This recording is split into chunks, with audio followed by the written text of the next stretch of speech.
Hello, hello, hello, and welcome to LRGA Curves today, y'all.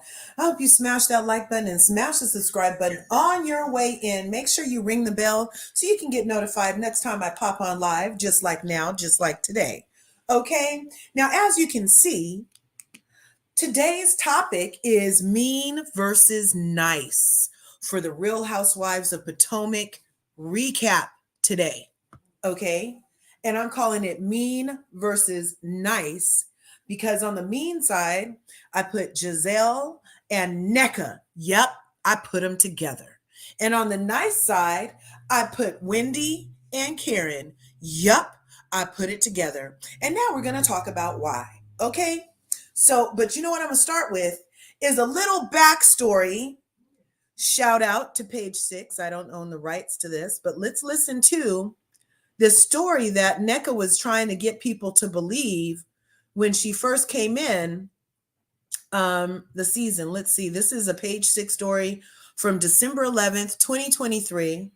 And NECA was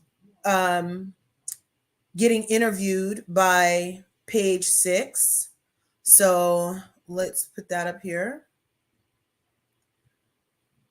And I just want to see if it flies with you guys. Add to stage. There we go. Play, unmute. That they felt that Wendy didn't want you on this show. Is that something that you feel as well? Unfortunately, I do feel that was the case. And, like I said, things that happened prior to the camera showing up kind of lead me to that conclusion consistently with the things that she did while the camera was rolling. So ultimately, she didn't want me there. And, it's not her decision. God has blessed me, and here I am. Why do you think that is? Why do you think she didn't want you there?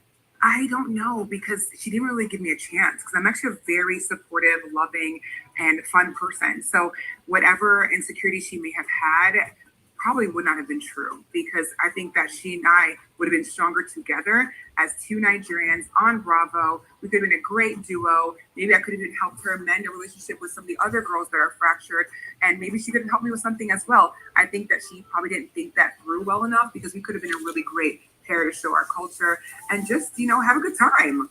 Yeah. Oh my God. I hate hearing that, because you're right. It makes me excited for like what could have been.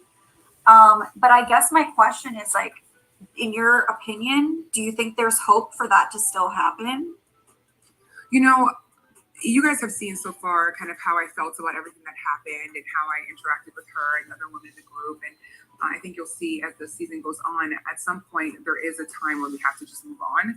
And I forgive and I forget, and I'm happy to move on with anyone who's going to move on as well.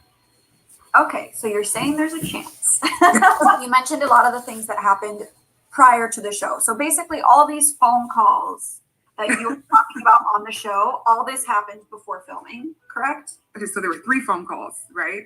Yes. The first phone call, Wendy's sister called my cousin-in-law, and she missed that call, so she called her back and then spoke, and Wendy joined in on that call. So it was the 3 of them at one point. The second call, my cousin-in-law followed up because of the hostility and aggression and venom that was on the first phone call. She followed up to see if they were still planning on ambushing me, because that was the topic on the first phone call. So she, wanting to be the peacemaker, wanting to bring everyone together, was literally begging them to just, this isn't right. The information you have is incorrect. We're all Nigerian sisters. Let's end this. And she literally begged them, and they still wanted to go on hating me. And the third phone call was a call that my cousin-in-law received from their mother. And that was the one that was the blow up. Oh my gosh. Okay, so this alleged takedown, you were saying we and they. Are you talking about Wendy and Eddie? No, sorry. So the ambush, right? The ambush was Wendy had suggested that her sister Ivy, Wendy herself, and my in-law ambush me on the show and embarrass me in front of national television, is what she said. Have you spoken directly to Wendy's mother? I have not spoken to her at all. I haven't seen her. I haven't spoken with her. I don't know that there's much to say, but Yeah. Would you be, I mean, this doesn't seem like it's in the cards right now, but if Wendy's mom ever apologized or wanted to reach out to you or have a conversation, is that something that you would be open to? you know, I operate in a space of grace and forgiveness, so I'm certainly willing to forgive and move on. I think there's a large element of fear.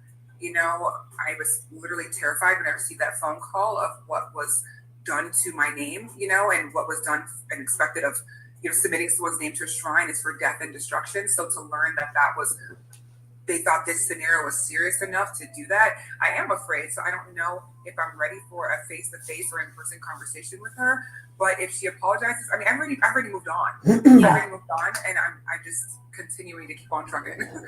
What did you sort of think or feel when, I think it was last episode, Wendy read out loud that post that her mom did, seemingly wishing ill on Mia and her family? And like, I don't want to draw a parallel, but obviously Mia and her family have been going through it. So like, what was sort of going through your head when you read that or when you heard her say that?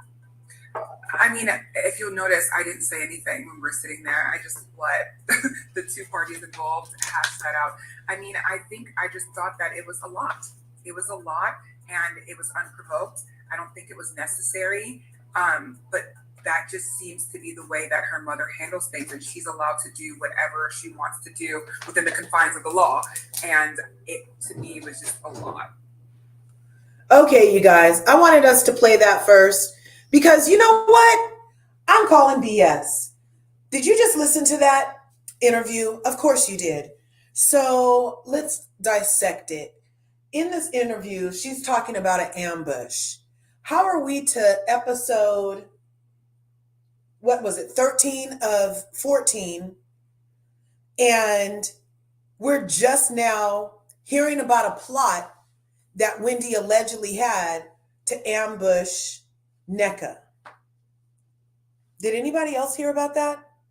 I didn't hear about it. And I think that if that was true, then maybe NECA would have mentioned that before.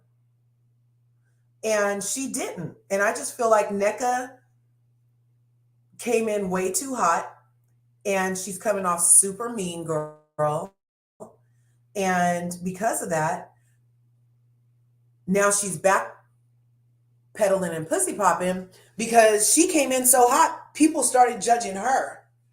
It doesn't look the way she thinks it looks. Now, to some people it does. Some people are very, I don't know. It's like we've had this as viewers.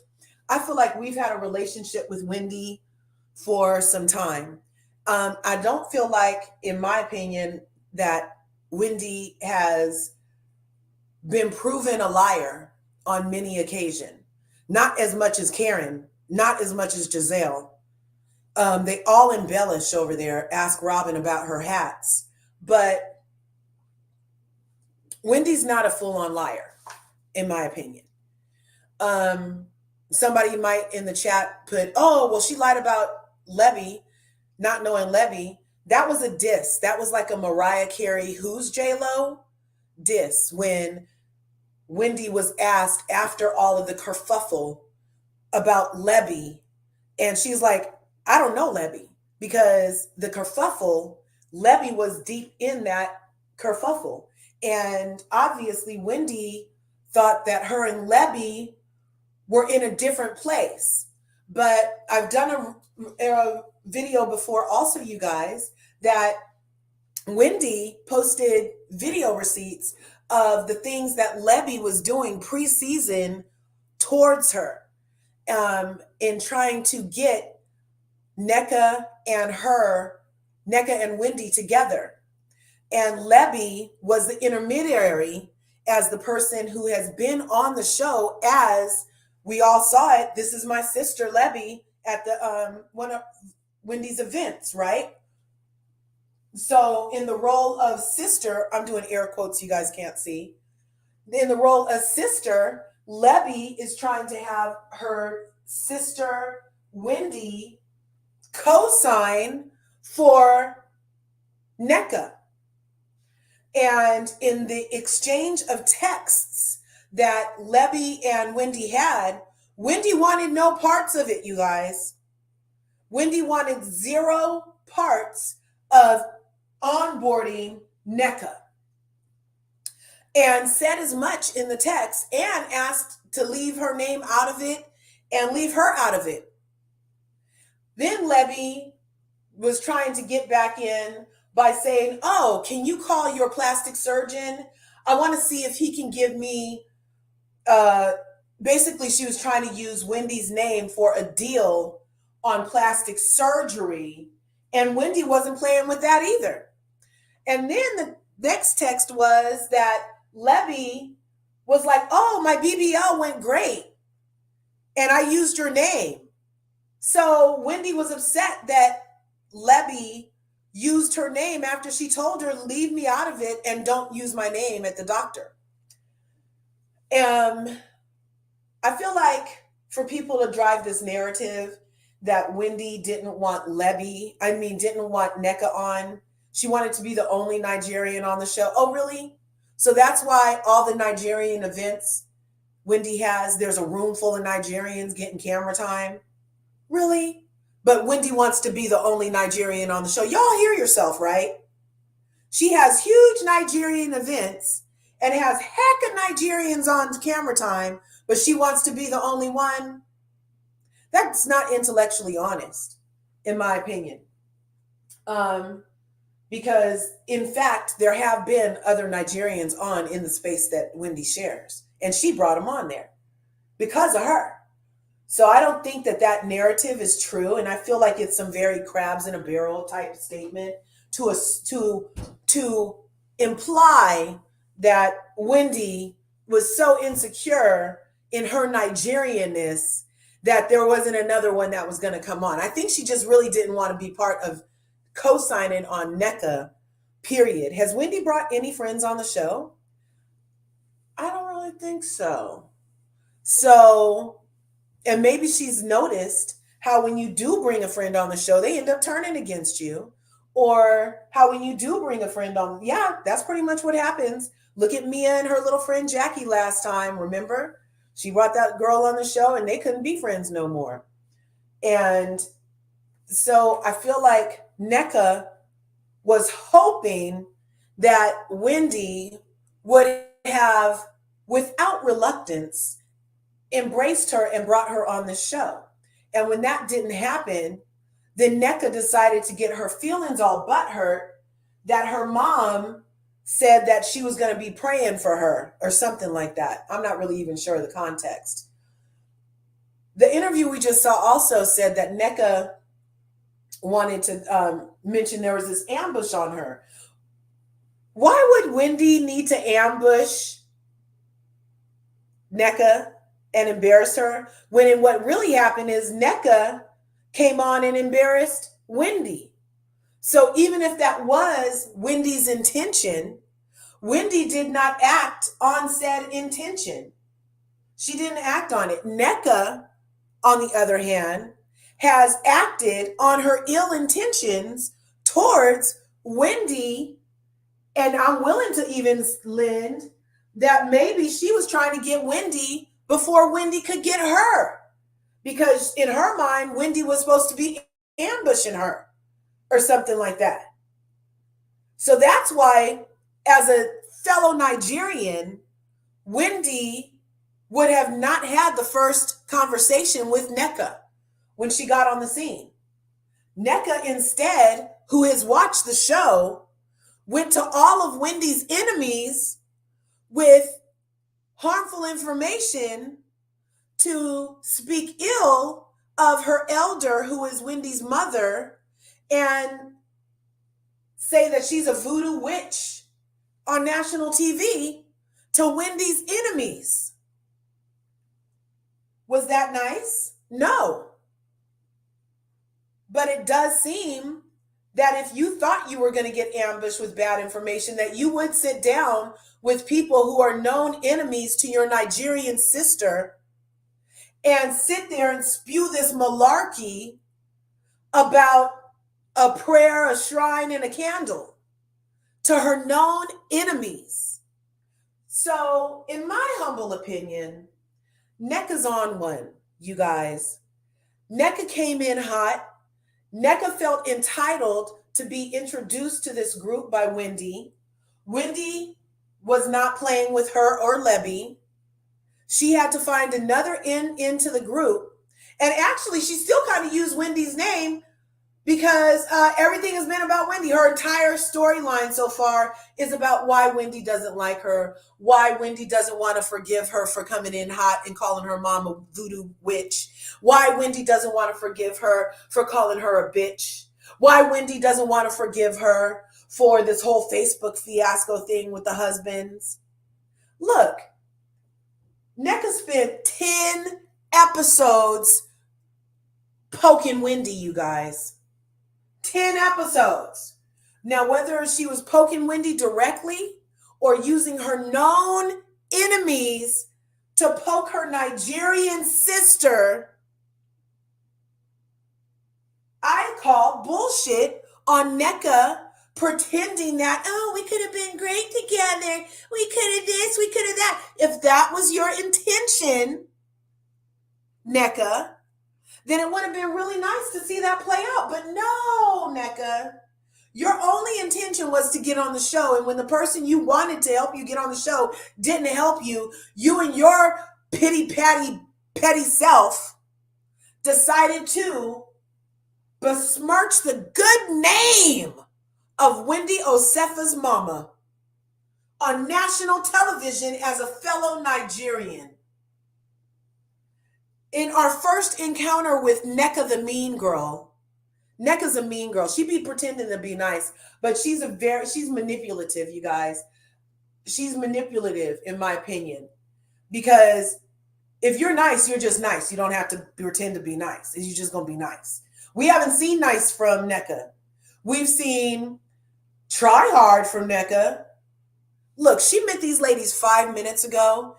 It's not concerning anyone but me that she's calling all these people her friends. Oh, it's so nice to have my real friends come taste my wine. Really? Your real friends? So you meet people 5 minutes ago? This is a stranger danger situation.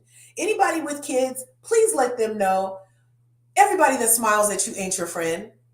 NECA's going to learn the hard way that the green-eyed bandits are only using her to alienate her Nigerian sister.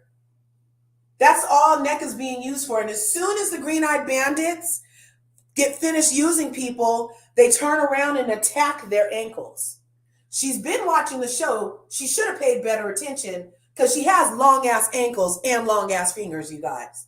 Her ankles are up for grabs. And NECA running behind Giselle and Robin and Ashley. Oh my God. They don't see, this is Monique 2.0, you guys. Monique Samuels ran after Giselle, Robin, and Ashley, thought she was in their good graces, thought they were going to try to get Candace off the show, but instead they ended up getting Monique off the show and then again turned their sights to Candace. So these hoes ain't loyal is the bottom line. And NECA trying to be a victim in all of this is laughable to me. It's laughable. The amount, and then in this interview right here, we just heard her say that and not in this interview, last night's episode, she said that Wendy tried to gaslight her at the non-apology lunch NECA was having. Look, if you want to give me an apology, it shouldn't be dependent on my apology back. Because if it is, then you can keep your apology because that's a fake ass apology. It's not authentic. That's why NECA's already apologized 3 times because none of them have been authentic. They were all half-ass. She was supposed to apologize with her entire chest the way that she called Wendy's mom a voodoo witch with her entire chest. But no.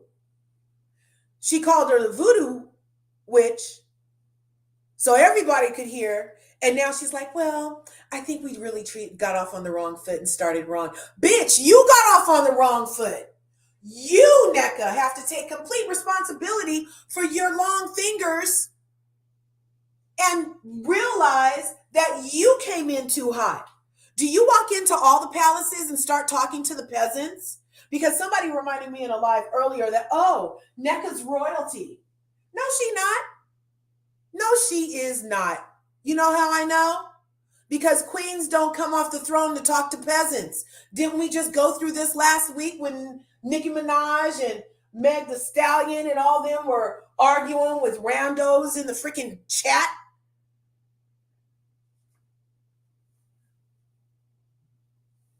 But NECA running to the peasants, who is Ashley Trashley's forehead, and rob him, who doesn't care. Therefore, we don't care about her, and she needs to be gone. She needs to be gone. Because we can tell you don't care. And if you're not playing no more, then why should you bother our eyeballs on TV? And then go to Giselle and be with Giselle and be all between the butt cheeks of Giselle, who is not the HBIC, especially because I believe Eric is no longer with the Bravolation, the producer Eric. Yeah. And allegedly, Giselle was one of his faves and could do no wrong with her non-storyline having ass. And that's part of why she's tortured our eyeballs for so long with zero storyline and zero anything going on. Giselle's changed the face of Housewives. So you can literally, I mean, Kenya was on her way to doing it, but Giselle kicked it in a whole other notch where you can have zilch, zero, as many fucks as Erica Jane gives, none going on, and be a housewife for years. That's Giselle Bryant. Anyway, let's get back to the Mean Girls, even though she was on the Mean Girl side too. So I just feel like NECA is having a crisis of conscience because she's realizes how it looks, how she came off. And so now she's trying to be like, oh, Wendy doesn't want to play with me. You got in the play box with Wendy, threw sand in her eyes, and pulled her hair, NECA. You got in the play box with Wendy and did that. Wendy was looking all good. Her mom told her not to get her hair messed up. And her mom told her she better not come home with her new outfit messed up. And you get in the sandbox with Wendy, NECA, and you scuff her shoes, pull her hair, and throw sand in her eyes. And now that she finally got the sand out of her eyes weeks later, you're like, oh, I want to apologize for that. And she not sorry because she watched you do it with intention. She watched you treat her the way you did, and now you're like, oh, she won't forgive me. And then that whole hot mic moment, oh, take the mic off, take the mic off. I just don't understand. She won't accept my apology the way that I'm giving it to her. Because it's not an apology. Isn't it interesting that we have 2 franchises now that the women have no idea how to interact with people? Like Erica Jane needs classes on how to have empathy, and this one has no idea on how to interact with people either. Really? Come on now. Are we teaching our kids these same life skills? Are her kids going to get in a sandbox with somebody and pull their hair and throw sand in their eyes and then play the victim? Mommy, she just won't forgive me. I don't know why. Is that what we're doing? I hope not. I hope not. On the other hand, we have Wendy. Now, Wendy is nice because she saw this coming a mile away. She already has to deal with Giselle, who's at work and doesn't have to work. How you at work and your job is to be in the room with people and travel with people, but you don't want to be in the room and travel with people, Giselle. And Giselle's looks are fading. She needs to recognize because pretty only gets you so far. And it's fading. And she might want to start working on being a nice human because that's what'll get you further than being pretty in this world. And Wendy was nice enough to meet with NECA at the place. She was waiting specifically for NECA to realize my mom means the world to me. You talk trash about my mom. You need to apologize for talking trash about my mom, period. And instead, what happened? She was like, well, you called me a crackhead. Well, your fingers are looking mighty long. No, I'm just kidding, NECA. Your fingers are long. That was after you called my mom a bitch and no, called me a witch and called my mom a bitch. So of course I called you a crackhead or asked you, were you getting back to LA anytime soon to finish smoking that crack? Of course. I mean, we were arguing. Oh, but I have to, everything Wendy says, she meant and has to be accountable for. But the things that fly out of NECA's mouth are, oh, just but.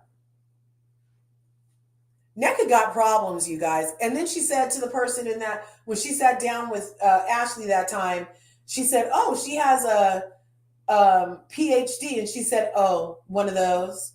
Like, you're a full-on lawyer. Go practice some law. I would love to see you practice some law, Esquire. And PhDs take longer than a freaking Esquireship unless you needed to repeat something. Hey, Krista. Yay. Yes. That's what we're just talking about, Mamera. Yeah, she shaded her PhD. She is jealous of Wendy. And she wants to wear Wendy, Mamera. She wants to go get her body done like Wendy after she has some kids like Wendy on a show that Wendy's on. Mm-hmm. Mm-hmm. A no-go zone on these dang shows. Yes, parents and children. It would be so simple if everybody just kept their comments about people's kids' hair and about their parents to themselves. And even better yet, though, I kind of feel like moving forward, Wendy might want to get a rein on her mother because we don't want another Mama Joyce. There only needs to be one Mama Joyce, okay? And she wreaked enough havoc and ruined enough. That's part. I think that might be part of my rub with Candy, is that she let her mom ruin so many arguments for her. Like, it's not, no way. Krista Marie, thank you for becoming a member. Right?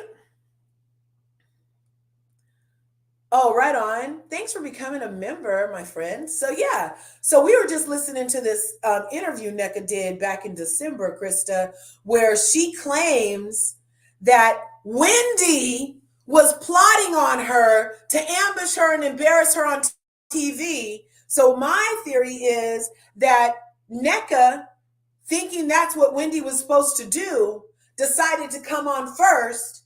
And that's why she met with all of Wendy's enemies, Trashley's forehead, Robin, and Giselle, when NECA had Wendy's number the entire time and could have just called and been like, oh, well, I heard this, this, and this. Is this true? And they could have squashed it all. But instead, she took that and ran with it and did, in fact, go around the group spreading these rumors about Wendy's mom and stuff, because you know why it's a rumor. Because also in this interview, NECA admitted she never talked to Wendy's mom. She's never talked to Wendy's mom. For NECA to heard from Wendy's mom that I'm submitting your name to a shrine. She heard that from somebody else. She's never talked to Wendy's mom, you guys. All of this is the whole, we had, how many episodes are we in? 13 episodes in, talking about your mom said this, your mom said she was doing this, your mom said she was doing this to me. And she never even talked to you, NECA. You better go take your long fingernails someplace with your long fingers and your iffy story. And then she hasn't done a lot of fabulous to me, BT Dub. I'll give her another season. I give all noobs at least 2 seasons unless you're overtly racist, Jenny Wynn. Yeah, 13 episodes, Krista. 13 episodes. And we have not heard hide nor hair of an alleged ambush. All we keep hearing about is the shrine, the shrine, the shrine. And look, I'm a faithful woman, not because of the Trader Show, but I have faith in my higher power, I have faith in God Almighty in heaven, whose image and likeness I'm created in, and having that kind of faith, I'm not scared if somebody's preying on me, because my God and my faith are bigger than whatever you and your demons are cooking up. So for her to also be on this interview on page 6, NECA, talking about, I was fearful, I was so afraid, she put something on my name. Oh, so she can understand all that in this interview in December. But in the meeting with Wendy last night, she couldn't understand about putting that on her mom's name, saying that you're a voodoo witch on national TV on her mom's name. You don't understand that. But a private conversation when somebody said they were going to be praying that you don't get caught up, that you're going to really, this makes sense to you guys? Really? I have more questions than answers dealing with NECA. She says everything like it's perfect because it's not. And then she's a freaking liar. We saw how she interacted with Wendy. We saw how at that thing, Wendy was a cold shoulder. She was a cool cucumber at that lunch. She didn't even hardly want to be there in her cute little pink hot pants and her Christian Louboutin white pumps. She hardly wanted to be there. But she showed up because she's at work, and she was trying to see if this Nigerian sister is going to come and say the word, I'm sorry, to your mother, and then we can move on. And then even after Wendy said we can move on, she still was like, but, your mom put my name to the shrine. I thought we were going to move on. So we heard how they interacted, and we heard Wendy say very specifically, say you're sorry about saying this stuff on my mom, and that it's not true. And she wouldn't say it. Not the way Wendy needed her to. And Wendy was not having it, got up and walked out. Because I'm not entertaining the devil who talked about my mom at lunch. I don't even want to sit. I don't want to break bread or drink at a table with a demon who would talk about my mama that way. I don't want to associate with you.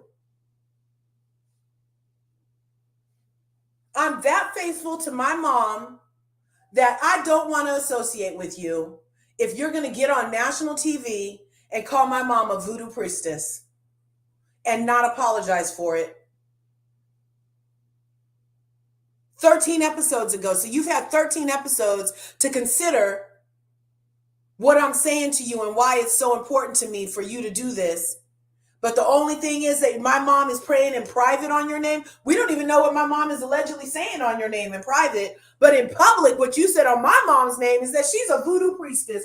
And this show is in syndication. But you're my Nigerian sister and you were coming over here so we could play nice, bitch. I don't know what they do to people in Nigeria who do this shit. But over here, you're going to get your ass kicked, NECA. Playing two sides to the middle like that. Oh, I'm your Nigerian sister. Your mom's a voodoo witch. What's wrong with you? Why won't you forgive me? You're confused, NECA.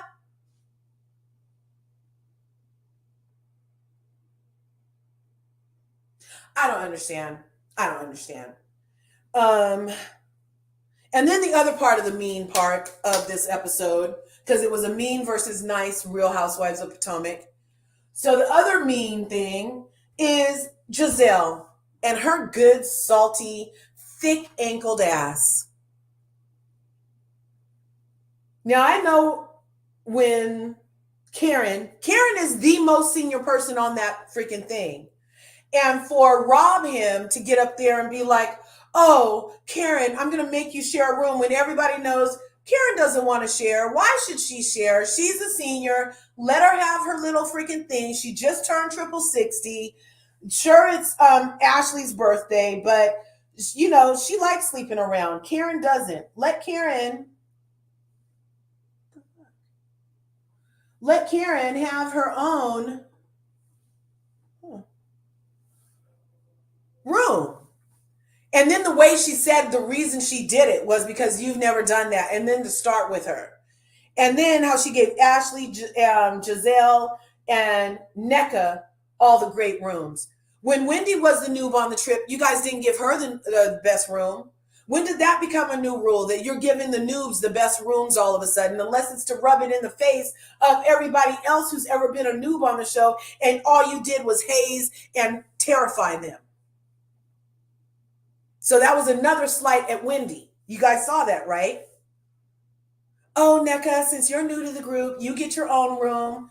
Wendy's, we could read Wendy's mind out loud. That's strange. I've never gotten my own room for being the new one in the group. Oh, and it's okay for Giselle and Robin to want to leave a house because they have to share bathrooms with men in the house. But it's not okay for for Karen to want to leave because she doesn't want to share a room with another grown lady. See, the line's always moving. That's right, Krista. Yeah, after she asked you to unpack her house. How lazy is that?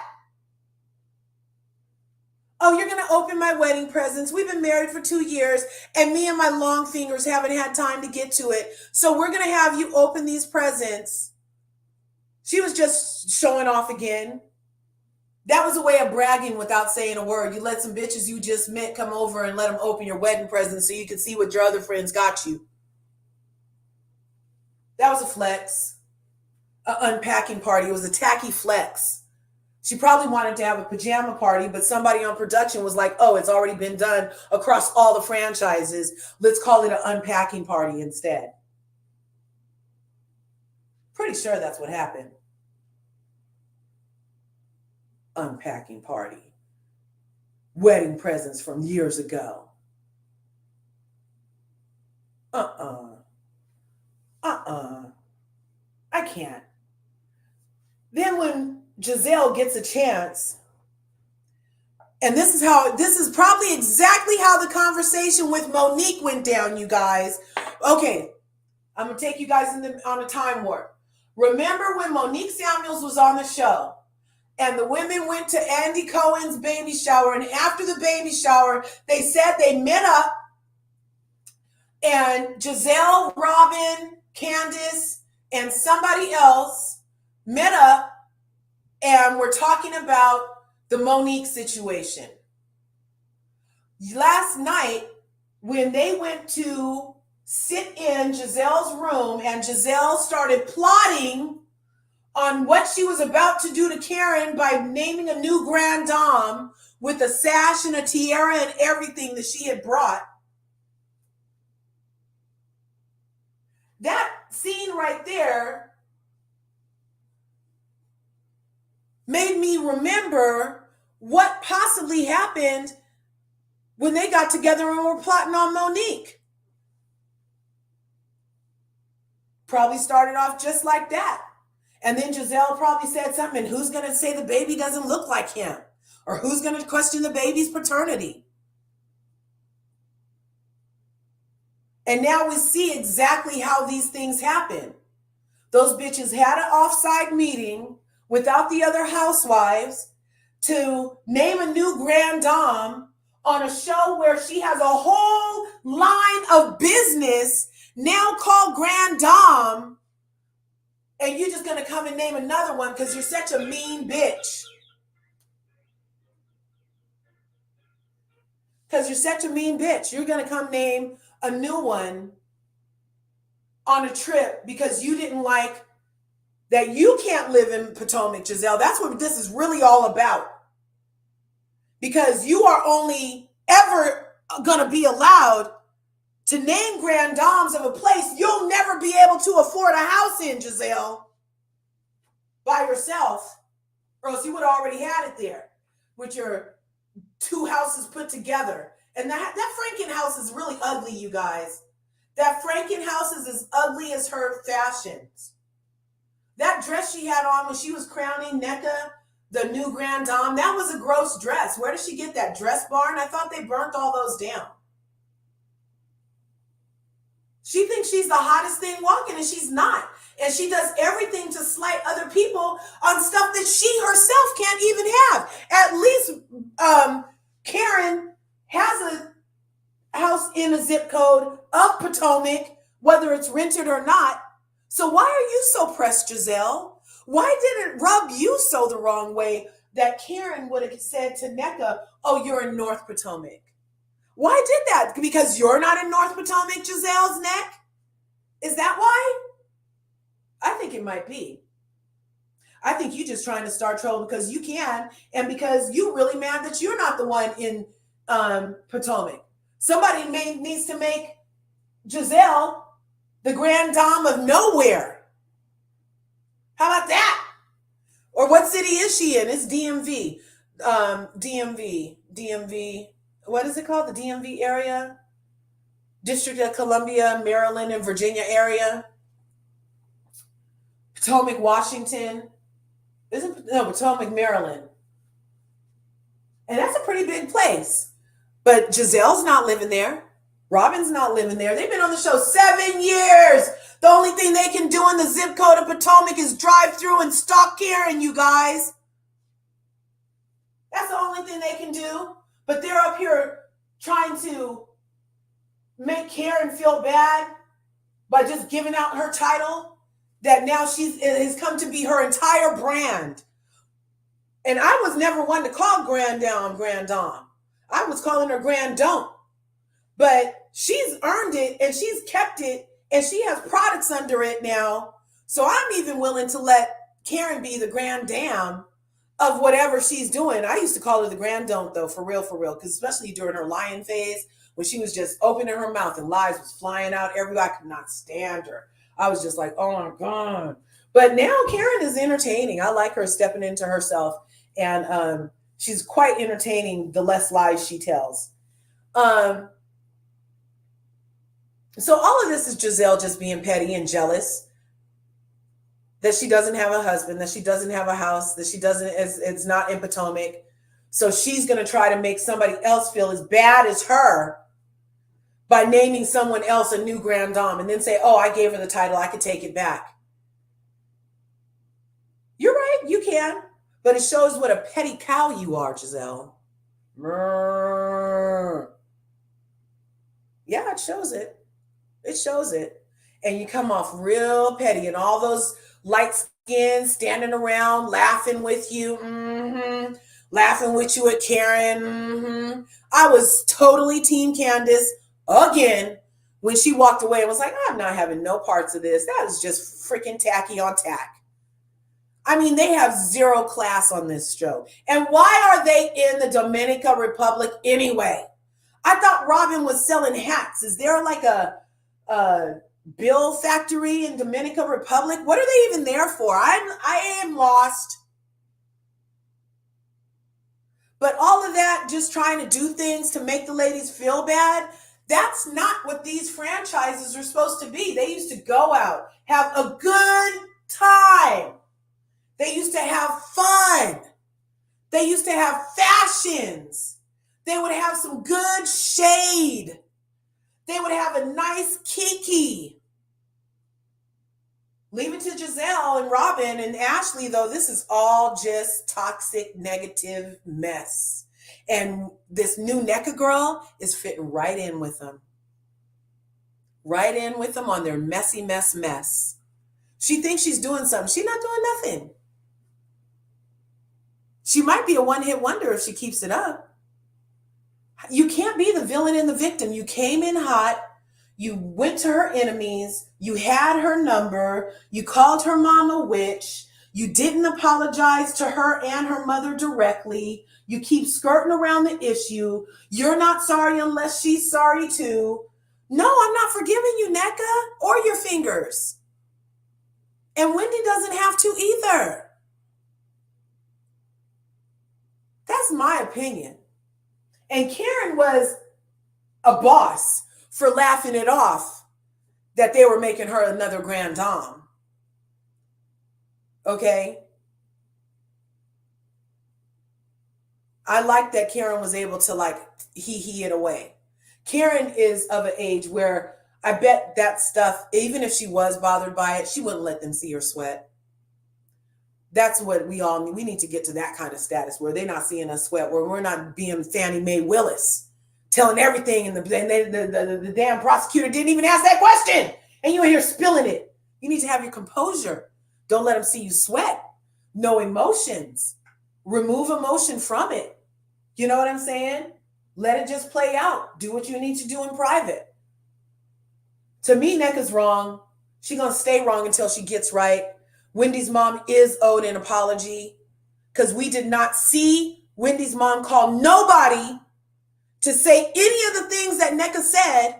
And like I said, we've had a relationship with Wendy for years. Wendy has not been proven to be a liar. And now we're just going to take Nneka's word? Really? Who's Nneka? Why is everybody so willing to believe Nneka? Has anybody else ever come on and said Wendy did some backward shit, like tried to ambush him? Or that huh? And Gordon and Mia did need to get put to the shrine or wherever the prayer was. Rain down hellfire on you, you mess with my daughter, bitch. That's a great prayer. I'm praying it right now for anybody that would come against my kids with all love and honesty. May hellfire rain down on you and yours if you mess with me and mine. That's a great prayer of protection, you guys. I wouldn't have seen much wrong with it either when Wendy read out the prayer. Especially if you're prayed up. How big is your God? You don't have to worry about my God and what I'm praying to if your God is right, if your faith is right. How big is your God? You shouldn't even be worried about what I'm praying to. It should have no bearing on your life at all. You should not be fearful of nothing. Oh, I was so scared because you put something on my name. Nneka. Your name is practically neck with an A. But she put something on your name. I'm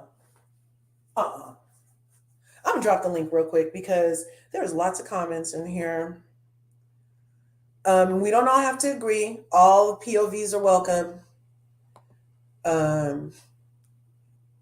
I love a robust conversation. And that's just how I'm feeling. It's really like this nice, the nice versus the mean. On the nice side, we have Wendy, Karen, Candace. Wendy, Karen, and Candace. On the mean side, we have the ringleaders, Giselle, Ashley, and Robin, Mia, and Wendy. Yeah. And the odds aren't great, but I actually wish that Wendy and Candace were more together this season. Because it kind of feels like Candace is not going to get caught up in all of that stuff. So she's also kind of not being there for Wendy.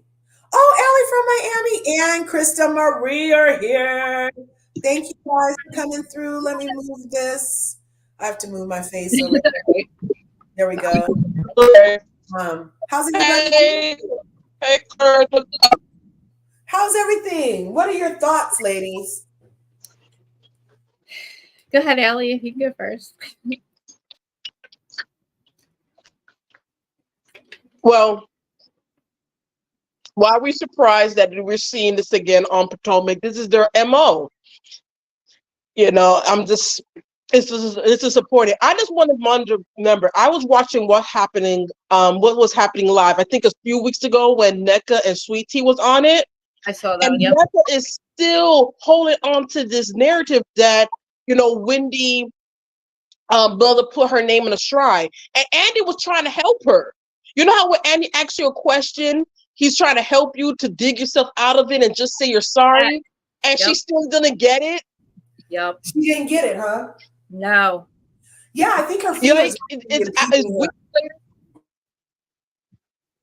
Yeah, you're stop filming. You have a chance to make it okay, and you're still on this narrative that this woman said something. Just say you're sorry, Yeah. and I don't know why we're still on it. And then you're like, I think there was a scene where I guess Wendy and her had a one-on-one, and she went back to Robin, and she totally made it seem like Wendy was not being apologetic to it. And it's like, no, you just would not apologize for saying that her mother's a witch. You just refused to do that. And Wendy was right.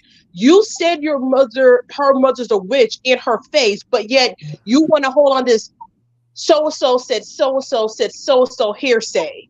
Mm-hmm. Which He never even at this talked to point, I don't Wendy's think mom. it's true. You heard I her don't say, think Lube even called her at this point. right. Like she literally admitted that she's never talked to Wendy's mom. So my thing is, how are we believing somebody we just met? We didn't see it happen. We have nothing to compare it to except the current lies that we just saw her tell to the cast about her interaction with Wendy after we, like you just said, Allie, we saw you have a different conversation than the one you portrayed to the ladies. That's a liar. She's a freaking liar. Emmanuel, I'm sorry, she's a liar. I disagree, but I came on your curse to tell you that Media Takeout and All About the Tea are now confirming that Kim Zolciak is rejoining the Real Housewives of Atlanta for season 16. No. I don't know that I believe either of those two. They do lots of lady stuff. No. In my opinion, I'll wait to hear it from Andy because he did mention that there were some surprise cast, but he also said that there are some things that aren't happening that people think are happening, but they're not, and wait to see. And I thought that was a statement about Nene and Kim, in my opinion. I'm waiting to hear about it, but you think it's true, Emmanuel? Well, I also heard someone else say that, and again, this could be totally false. She's such a scumbag. They're saying that Portia requested Kim to come back. What? That's what I heard. That when means you're not Portia even close to being like that would but wait a minute. So they're saying that She's when a Portia was brought She's a- back, she requested for doubt it. Phaedra and Kim. Die. I don't know if that's true.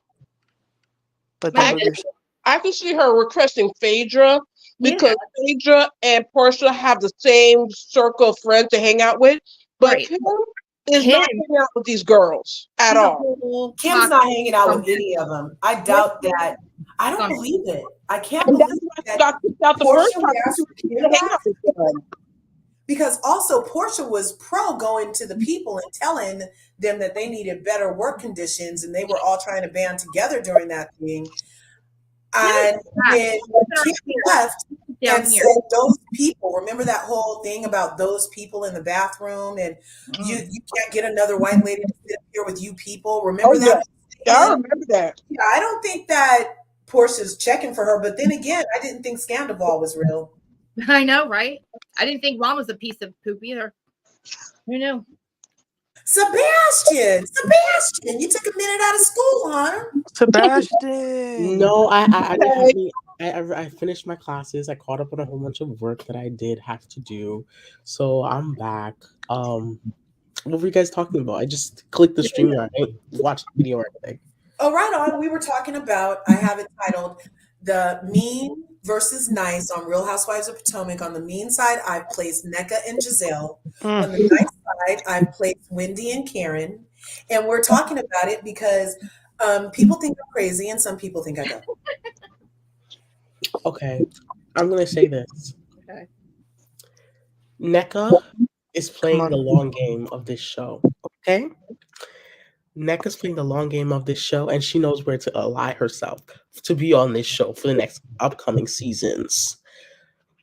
Wendy is not a nice girl. Wendy is not a nice girl. When they were at that little setup where they all sat, where NECA and her sat down and was trying to bring peace, that was so wrong of Wendy to just get up and leave. So disrespectful. So disrespectful. Because that was a moment of peace. That was a moment of forgiveness. The thing is, I do believe what Nneka said about Wendy's mother saying those things. I do believe. I don't think she'd do something like that, but I do believe she probably threatened and did say that she did. I believe that, and it's very childish of Wendy to just get up like that and leave. That was so wrong, so wrong. I feel like production had a lot to do with this. I feel like when she broke the fourth wall, they had to have been sitting there for a very long, much longer time than what we saw. I feel like that conversation was probably way longer than what they gave us because I feel like by the time Necker took her mic off, I think she was tired. I feel like they were pushing them to have this conversation, I believe, because I don't trust production any longer. And I do have to agree now. Like I said earlier, that I felt like Wendy was in the wrong, but I'm starting to think and remember all the things that were said. NECA came in extremely hard on the show, trying to make something happen. Also, co-signing on with Slobin and the rest of them, which was a huge mistake. She was given the wrong information. They're not the cool girls to hang with, and now she's trying to make up for it. And also, I feel like they were both set up by Levy, mom, sister, aunt, sister, whatever, and probably knew everything, but not. And I think it was just very misconstrued. And I feel like now we have a whole situation because we're through 13 episodes. We thought in the beginning this could be squashed and we could move on, and it's not. And now it makes sense why it's not, because there's way more to it than we heard in the very beginning. But I also feel like these two ladies they didn't even make these phone calls. And I don't know. And I don't think anything had to do with a shrine. I don't think her mom really said that. I think she said, I'll pray for you. I don't know. Like people do that all the time. But Wendy's family was being drugged in the media, being called Osu, not knowing where it came from. I would also be like, look, don't say my name because I don't know what's going on. Somebody's talking about me in the media. I prefer you not to use my name right now because I don't know what's going on. I've been called Osu or something.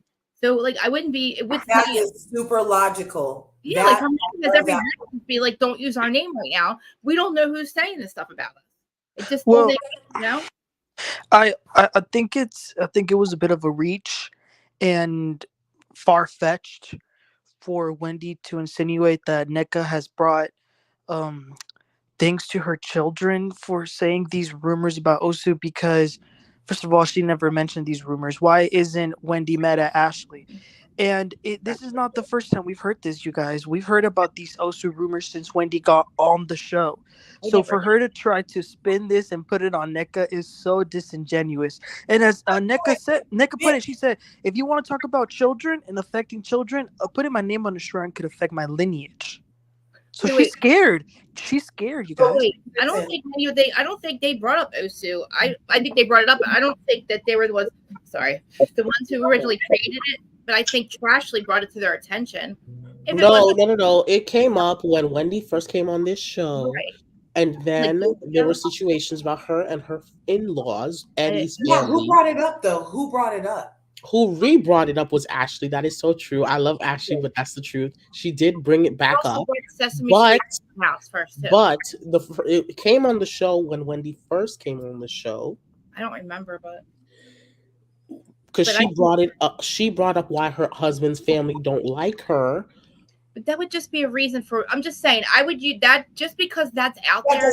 That's why her mom has every right to call anybody that's say, look, don't use our name for the show because we don't know who's saying this stuff about my family. And no. These things were coming out season 5 when Wendy first joined the show. I know, but like right now, for Wendy's mom to call NECA's whoever Levy at this time during this time when she's trying to and say, look, please don't use our name. I'm just saying things are going on around about us that we don't know where it came from, his family, whoever. It's just not a good idea for you to like use us because right Eddie's family. You don't even have to preface a freaking conversation. I said, don't use my motherfucking name. Eddie's family has come out multiple times about Wendy and her family. Yeah, these are just facts. There are multiple articles about this. You can just type in right now, though. Eddie Osefo's family, and you would find them. You would find all of them. I don't think it's the Oso statement that Wendy's talking about, though, you guys. Wendy's more mad about the shrine statement. She was talking about was specifically the witch statement. And saying that your grandmother's a witch in Nigeria, I guess, could be a detrimental thing. When there is religions in Nigeria where you do actually burn candles and you pray at the same time. And it's not necessarily called a shrine, but other people can have their own definitions of shrines. You know, like when you see those little crosses on the side of the highway with the flower over there, you know what happened. When you see the candle in front of the liquor store with some flowers right there, you know what happened. You know what I'm saying? But My, I feel like my issue is that NECA's throwing out this narrative. If you're so sure, where are the receipts? Because this episode, how many? 14? I have not seen one text message. They did show the receipts. They did show the receipts. What's the receipt? They showed some text messages. No, they showed a screenshot of the phone call. You guys don't remember? What? Like, we need the receipt. true. You remember that, Sebastian? I remember that. I know exactly what you're talking about. Saying it's from Wendy's sister, but we need the receipts showing that gone back to Wendy's family, because two people could be talking mess all day long. That doesn't necessarily mean it's true. So all we know right now is two people had a conversation. They're talking mess, and all of a sudden now we're supposed to believe this is actually real, because what she said, when NECA said first, so is her cousin-in-law was talking to Wendy's sister, and then somehow her mom got involved on it. So bring me the text message showing that Wendy's sister was in it. Then you be validated, not the conversation you and your cousin have. Yeah, like what I would screen record that. You don't even have to hear it, but I would screen grab that they were all on the phone. So I would have something to prove. They did show us a screenshot of a phone call. That's true. Right. They showed us a screenshot of a phone call of a Hey duration everyone. of very long. And you guys don't forget that there was an existing relationship between Lebe and the Osefos, because Susan said it, that she was like a second daughter to her. But the relationship does not prove the conversation that NECA is saying. You understand? Because a screenshot of a phone call does not say you said what you said. It just says that, hey, I called you. But I could have been calling like, hey, can you go to Walmart and pick me some milk? Nobody's denying there's a phone call, though. There's no denial of a phone call being made, right? Nobody's denying that. It's We just don't know the context. What the phone call was. Right. Well, that's why it would fall under credibility, though. It would still count as credible, even though we don't know what was on the phone call, but we know that a phone call did exist. Right. And it would even be even more credible that Susan said in the phone call, I told her, watch your back. It's easy to make enemies. She admitted what she said, right? Right. I don't know. Yeah, but I my just thing really, is with the phone call, as far as the whole NECA and Wendy situation, I think I'm just really disappointed with Wendy. Thank you. Especially how she came Thank you, on Naughty. the season, because you know how she wanted to be kumbaya, and here it is, it's another Nigerian sister, and you're just causing, like, I feel like made up drama. I just really feel like this is just bull. And Like Naughty. for a storyline, and I think she just really doesn't want another Nigerian to be on the show to take the spotlight away from her. And Naughty, wouldn't you agree that Wendy is becoming everything she hates about Giselle? Exactly. Right. Exactly, Right. Emmanuel. Right. That's how I feel. Like she's really turned into a mean girl this season. But look, I had her on the nice And I'm just side. really disappointed. But Wendy strikes me as very flighty. How is responding to being attacked at your house mean? Exactly, because that's what I'm trying to understand is Mindy's defending herself and she's a mean girl. How's she's a mean girl when NECA came for her for no reason? And again, there's no proof that Mindy wants to be the only Nigerian. That was an allegation that was actually made in her confessional. And if she really wanted to be the only Nigerian on the show, she would have 0 Nigerian events full of Nigerians. And what about she trusted? I know, but I just feel like there's some gaslighting going on, because Wendy's acting like she didn't know NECA when there's. But she doesn't know NECA. She doesn't know NECA. She was friends with what, her sister, Her cousin-in-law. A cousin-in-law. But Let it go. a cousin-in-law is not a thing. Can we say cousin-in-law is not a thing? No, it is a thing, because in certain cultures, I just find it hard to believe. I find it hard to believe that the families didn't intertwine. They were at major events. That the cousin-in-law, whatever you want to call her, was at major events.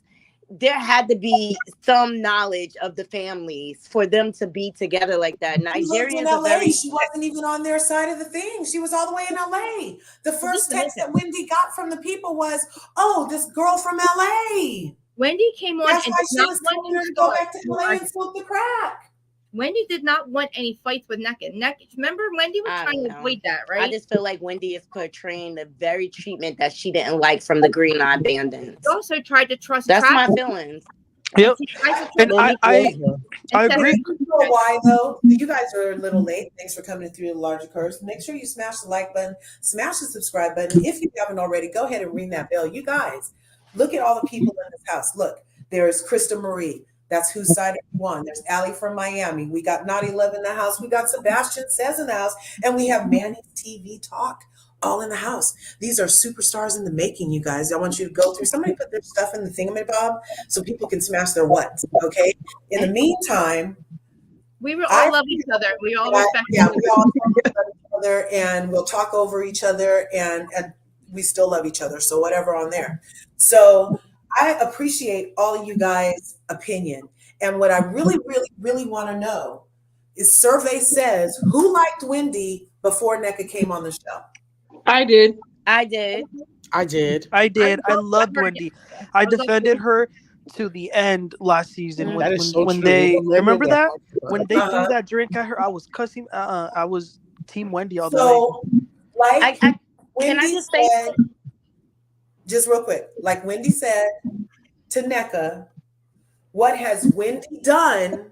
What has Wendy done to NECA to make you guys be like, NECA is so right and Wendy is so wrong? Saying that she smokes crack. Yeah. That was after she was called a bitch and after her mother was called a witch. Carry on.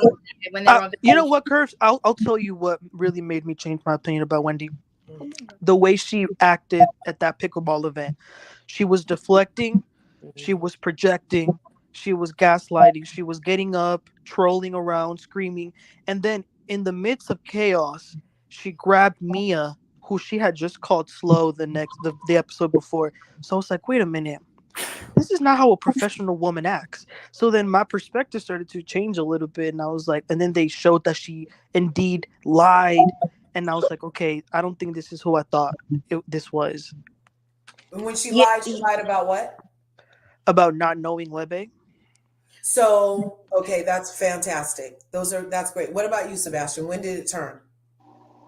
It did start turning when that pickleball event. That's exactly when it started to turn.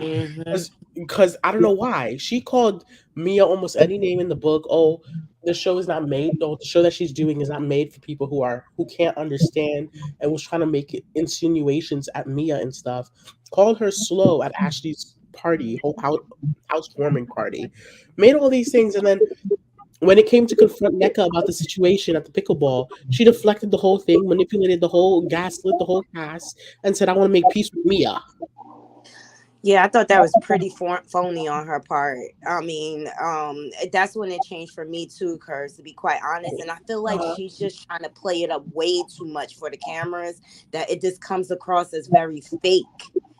And then I just feel like she's just very flighty. Every season, she has this new business idea, and it's never any follow through.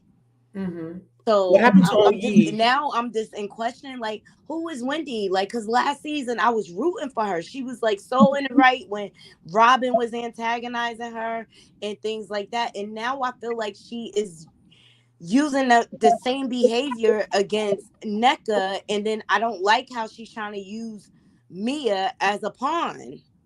You know, and I just really feel like, as phony as Mia is, she really worked on herself to be better in front of the camera. And I just feel like Wendy is kind of melting and falling apart. You know, like her perfect little image is gone out the window. And I agree with everyone. Like that pickleball event made me like, whoa, what's going on with Wendy? What about you, Allie from Miami? I disagree. When I saw the pickleball event and she pulled me to the side, I took it a different way. Cause how I took it is, you know that you and Mia, you know where you stand. I don't like her, she don't like me. I know where I stand. So out of all the girls who's after her, she can't trust Ashley. Ashley's a snake. Giselle is self-explanatory. Robin, self-explanatory. So out of everybody, it made sense to go to Mia because you already know she's not trying to be Mia's friend. She's just trying to get out the situation. So I didn't take it as her being fake. I'm just taking like, look, it's the enemy of my enemy. I'm just gonna sit here because I already know how we act. I mean, a woman assaulted her. So what's different. My thing is too with Wendy is every year they attack Wendy, and I still can't understand why Giselle is upset with Wendy. Can someone please explain why Giselle don't like Wendy? I can Can explain. someone please I can explain explain. why Robin don't like Wendy? Because at this point, the animosity that they have for Wendy does not equate why they're treating Wendy the way it is. They never gave her a chance.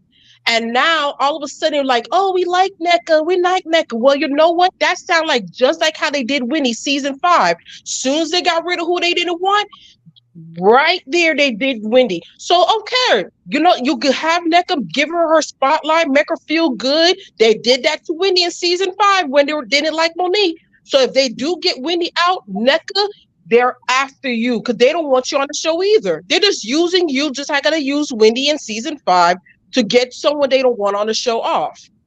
I can explain why they don't like Wendy. Yeah, why? I despise Giselle and Robin. Ashley's the only one I love on that side. I despise Giselle and Robin. But the biggest reason why Giselle has an issue with Wendy, remember the situations about the cheating rumors and stuff, and Giselle brought that out. Wendy was very mad, and she started dragging Giselle, rightfully so. Rightfully so. She started dragging Giselle, talking about Jamal, saying how like your kids don't like the choices that you make in that man and stuff like that. That affected Giselle. That affected Giselle. But trust me, I don't like Giselle, so I could care less how her feelings are. But that's why she acts like that with Wendy. One question I want to ask though, but what did Wendy do to Giselle before that moment? Because where I'm getting it, Giselle started it first, and when Wendy responded, Giselle did not like the response. Okay, Yeah. You can't throw dirt at someone, and then when they throw dirt at you, you want to be like, "Oh my God, you got me dirty."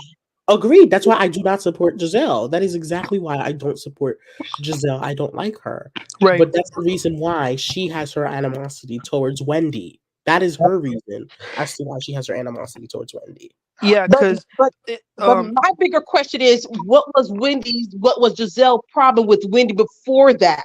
They didn't have a problem. Yeah, so they didn't have a problem. Here's the thing. And then the way they treated her didn't make any sense. They treated her very poorly for no reason. Agreed. No, this is what happened. Response, you have a reason. This is what happened. In season 6, a rumor came out that Eddie might have been doing some things because he was liking some Instagram models, and Giselle brought it up. As let's keep it real, as they do to everyone. They always bring up these rumors that are going around. But Wendy was extremely hurt by these rumors, and she went full, like, she really did bring the bazooka against Giselle. And I feel like Giselle thought it was too much. Because I'm not saying this is what I think. This is what Giselle thought.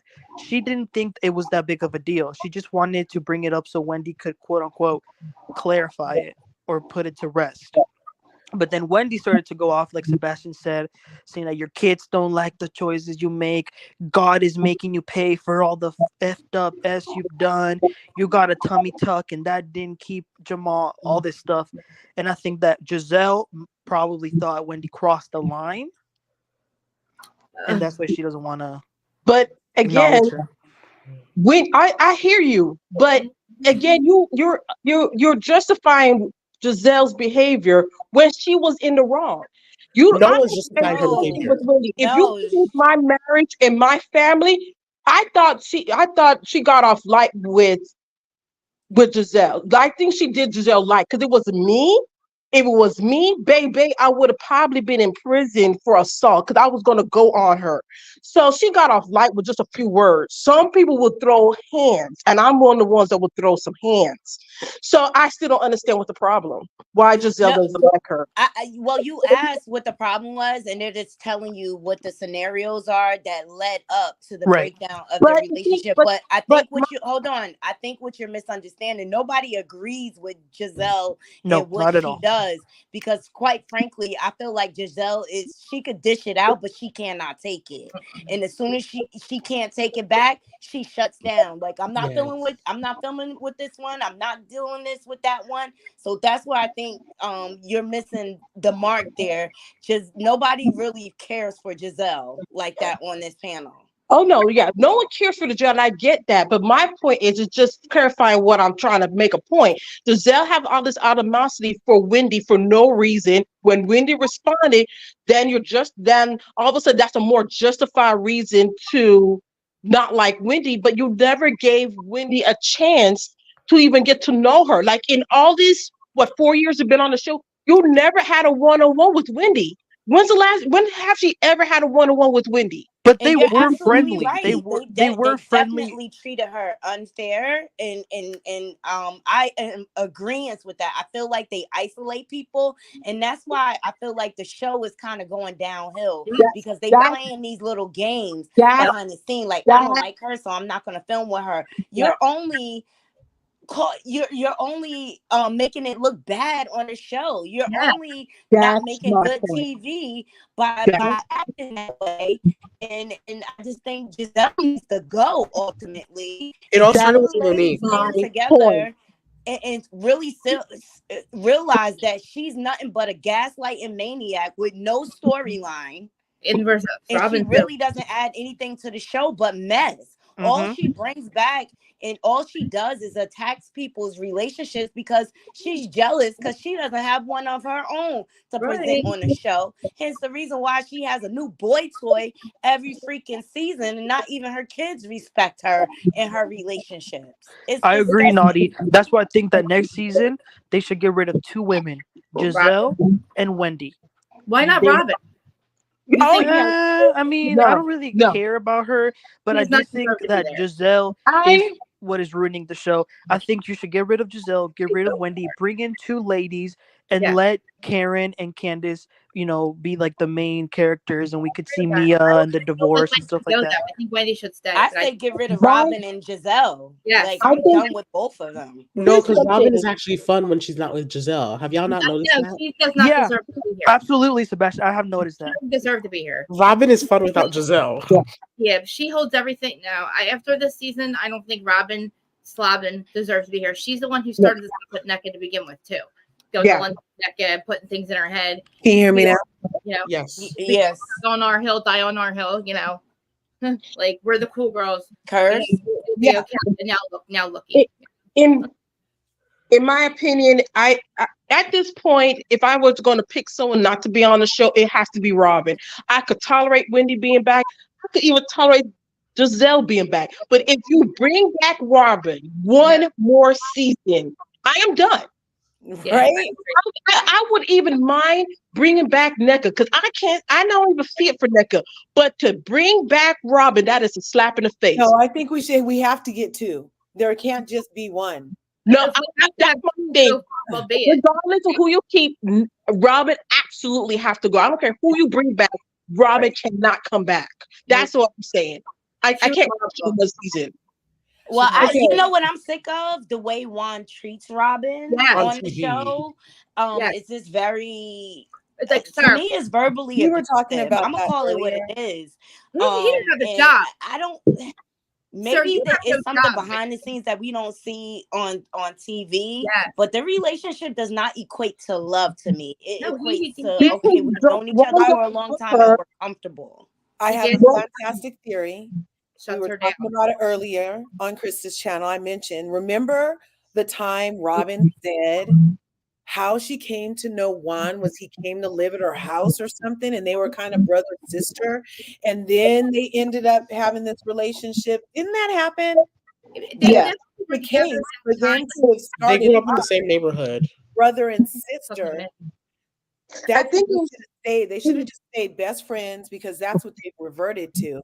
Because that's their thing. There's no I don't get sexy time from them.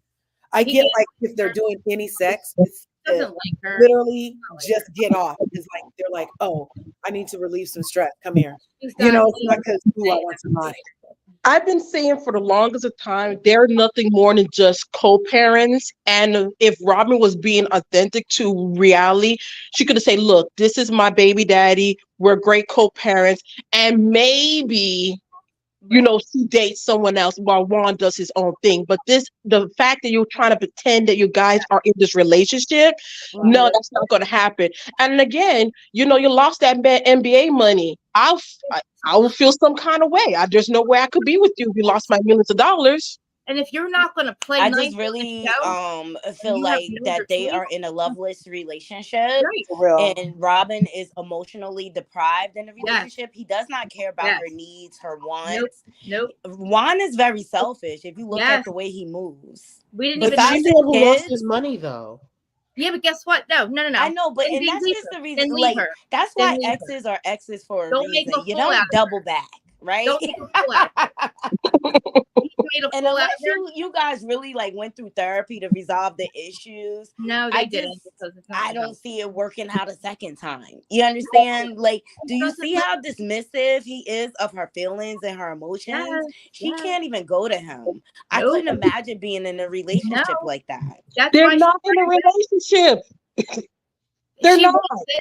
She obviously loves the man. She has no say in that relationship. Nadi, everything you said is correct. She's got no emotional. Wait, he's got I think no Krista, you're on mute. We can't hear you. Hello? No, I can Krista hear Marie was talking. I can You hear can it. hear Krista? Yeah. Can you hear me now? Hey, Krista. Yes. You What can are hear your hear you. thoughts? Oh. Oh my God! That whole time you We guys couldn't can't hear me? you. Who can hear me? I could hear you. We could hear you, Nadi, and Krista. Nadi can't Oh, hear I me. can't hear Krista at all. That's crazy. That's weird. Emmanuel, can you hear everybody? Yep. Yeah. I just think that she's in a loveless relationship. She wants to be with him. Obviously, I think she gets obviously very upset when they go with about that relationship. She ran away. She didn't want to talk about it. She was crying for the first time ever. And you could tell she cannot go to him. And I've never seen somebody with no fucking job, no fucking prospects, treat his girlfriend, his wife, who the only income they have. Okay, I don't know how much she makes and they're doing the other stuff. You, sir, don't have a job. You're not kissing her ass. You're not participating in the job. Only job you have.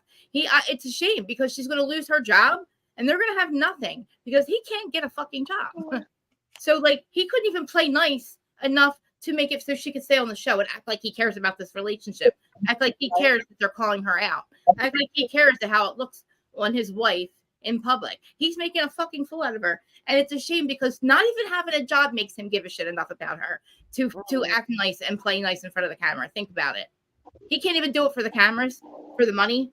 Like, For his sons, not for the cameras that are recording it, for the tape. His sons are going to be able to watch on how he treated their mama. Yes. I didn't even think about that. They're not going to have an income, man. Like he can't even get a fucking job. And she's got to like try to make a story. It's a shame because she can't even use her own thing. The most interesting thing that's ever happened to her on the show, she can't even use it because he won't let her. You know what I mean? Like he's like, it blows my mind how stupid this guy is. Since when is it let? They drug Chris through the mud. I have no idea why they can't do this to him. He begged him to stop dragging her husband last season, and they wouldn't stop dragging him. And now this season, all of a sudden, there's a stop button somewhere. When did that happen? I don't know why they can't, because the longest excuse was because of his job, Well, he lost his job on his own accord, so why can't we drag him to Phil? Again, I don't care who they bring back, but they cannot bring Robin back. No. I don't care who the second person is, but Robin cannot come back. Right. And it's a I shame. couldn't hear you, Nadi. If you were talking, please come back. I can't hear me. I want to touch on this because I was switching devices when you guys were really going in on NECA and Wendy Good. Koku, I agree. Let me just say it from the perspective that as to why I am pro Wendy in this. There's that verse in the Bible that says, honor thy mother and father that your days might be long. And Wendy Osefo has proven to us that she went at her own joys and her own understanding of herself to fulfill her mother's dreams of becoming this doctor, she literally sacrificed Wendy to become the ideal that her mother projected for her to be, respectfully so.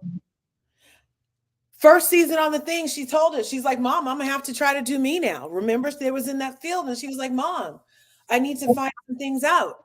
And then she started doing the candles, and then she started doing the this and the that. So we've been watching Wendy come into an understanding of herself now that she has time, space, and opportunity. And instead of be like, oh, great, let's show the world you don't always only have to be a doctor. You don't always only have to be a stockbroker. You don't always only have to be that. You don't have to get that degree and only stay there. You have the opportunity to, like, the life that we live is multifaceted. And for people to try to pigeonhole her into a space or anything that we're not beholden to. I'm hoping that we're all trying at everything. I'm hoping we're doing a Wendy. I'm hoping that we're making candles, writing a book, doing our YouTube content creation, having a 9-to-5, doing They our got their read business. you know what I'm saying? Then when? Yeah, like there's that's gonna take problem with it. Oh, Nadi's back. Hi, Nadi. Sorry, can we hear you now? Can you hear me now? Yes, I can hear everyone. Awesome. Okay, so I'm thinking that Wendy's relationship with her mother is so near and dear to her. And for her to know that her mom is on this show, thereby she's a target. You're on this show, Mom. And my new Nigerian co-worker got all the way to TV. She had our number, Mom, because remember, they wanted us to talk and we wouldn't talk to her. Yeah, so we had her number. And she got all the way to TV. That's syndicated, airing nationally, syndication, global. And she got on here, she called you a witch and said you're burning the shrine to her. And the other people got in their confessional and they're calling you a voodoo priestess. And it's all her fault because she's on the show because of her mother. She's super protective of her mother, that so much so that she lived a life for her mother and became a doctor. And now people are like, oh, you just better be glad that this neck and neck and fingers came on TV who had your number and was supposed to be your sestra from Nigeria, where she knows what's up. She goes to she's been watching the show. She's been clocking your moves, Wendy. And so she goes to your known enemies on the show with disparaging stories about your mother on national TV that's syndicated globally. So excuse me while I don't want to go sit down with the devil, because in honoring my mother and father, so my days might be long, I'm not going to break bread with you, bitch, until you apologize to my mother from your heart and not from opportunity for airtime. Because unless you come to me in exactly the tone that I needed to be okay on this global platform that you brought this shit to when you had my number, Nigerian sister, but you want me to be a villain in this while I excuse myself and take all the time I need to gather myself for bringing my mother to a space where you would even have the fucking opportunity to call her a witch and a voodoo priestess on a global thing. At least whatever was said to you about a shrine or whatever was said off camera, and you brought it here. You brought it here. You could have called me off camera where it happened, but you brought it here because your agenda was not niceties and happiness. Your agenda was to somehow spin a narrative that I don't want another Nigerian sister on the show. Well, there's not one here because you're a bitch. And you came with ill intentions. And then you dragged my mother's name into it. So I'm going to get up from this table with my freaking hot pants on and my white Christian Louboutins and prance out of here because I don't eat with the devil. That's what I'm saying. Okay, but she can break bread with the woman who threw a drink in her face, threw a purse, She and didn't said do her it to mom her was mother. a bird, right? She didn't do it to She her didn't do mother. it to her mother. She didn't do it to her mother. Wendy's relationship with her mother is sacred, you guys. She gave up herself for her mother. Of course, she's in this situation also going to throw herself in front of this. I'm not giving you airtime unless you're saying you're sorry to me. She said clearly what she needed. Are you going to say that what you said about my mother being a witch was not true and that you take it back? Okay. She could have said it. Okay. So, just to be clear, even if Susan had said those things, you don't think NECA should have brought her mother up? I don't think NECA should have brought her mother up to her enemies on TV with something that happened off camera. I mean, that's fair, Curves. I I respect your POV, and that's definitely fair. But I'm just so tired of these ladies falling into the stereotypes of angry black women and these two educated women. I wish they could have sat down and really talked it out without calling names. And look, NECA, she had no right to call her the bitch word or anything like that. And I just really expect more from my educated sisters. Is it so much for me to have that expectation? Like a lawyer and a doctor are doing this, you guys. Exactly. It's a lawyer and a doctor, and you mean to tell me you guys can't broker a peaceful conversation? Yes, NECA is wrong for bringing her, some off-camera stuff onto the TV. But I would have liked someone to take the high road. Torbay is in the house. Thanks for coming through. Yeah, I would like to see one of them. I'm just so tired of, and we already had this scene with Candace and Monique, right? Where it just got so ratchet. You know what I mean? And these are supposed to be like educated women or whatever. And I'm just so tired of them falling into the stereotype. And it's just like, ladies, you can sit down and have a conversation. You don't necessarily have to agree. But I think what's happening here, they're getting caught up on semantics. You did this. No, you did that. Well, this happened when and this happened that. You know what I mean? Instead of just sitting down like women and saying, hey, you really hurt me when you brought something that happened off camera onto the show. And you really hurt me when you called me outside of my name. You know how our family lineage is and how much we cherish it. And for you to bring, you see what I'm saying? Productive conversation. Yes, I totally 100% agree with that 100%. And I'm disappointed on both of them because neither one of them, they're too stubborn to say, okay, let's squash this for real. Because I've been mentioned before, that scene was filmed, 2-3 months ago? And I think a few weeks, NECA was on What's Happening Live, and she's still holding on to that narrative. Like, you already filmed the show, you already gone through this. Why are you still holding on to this narrative? Why not let it go?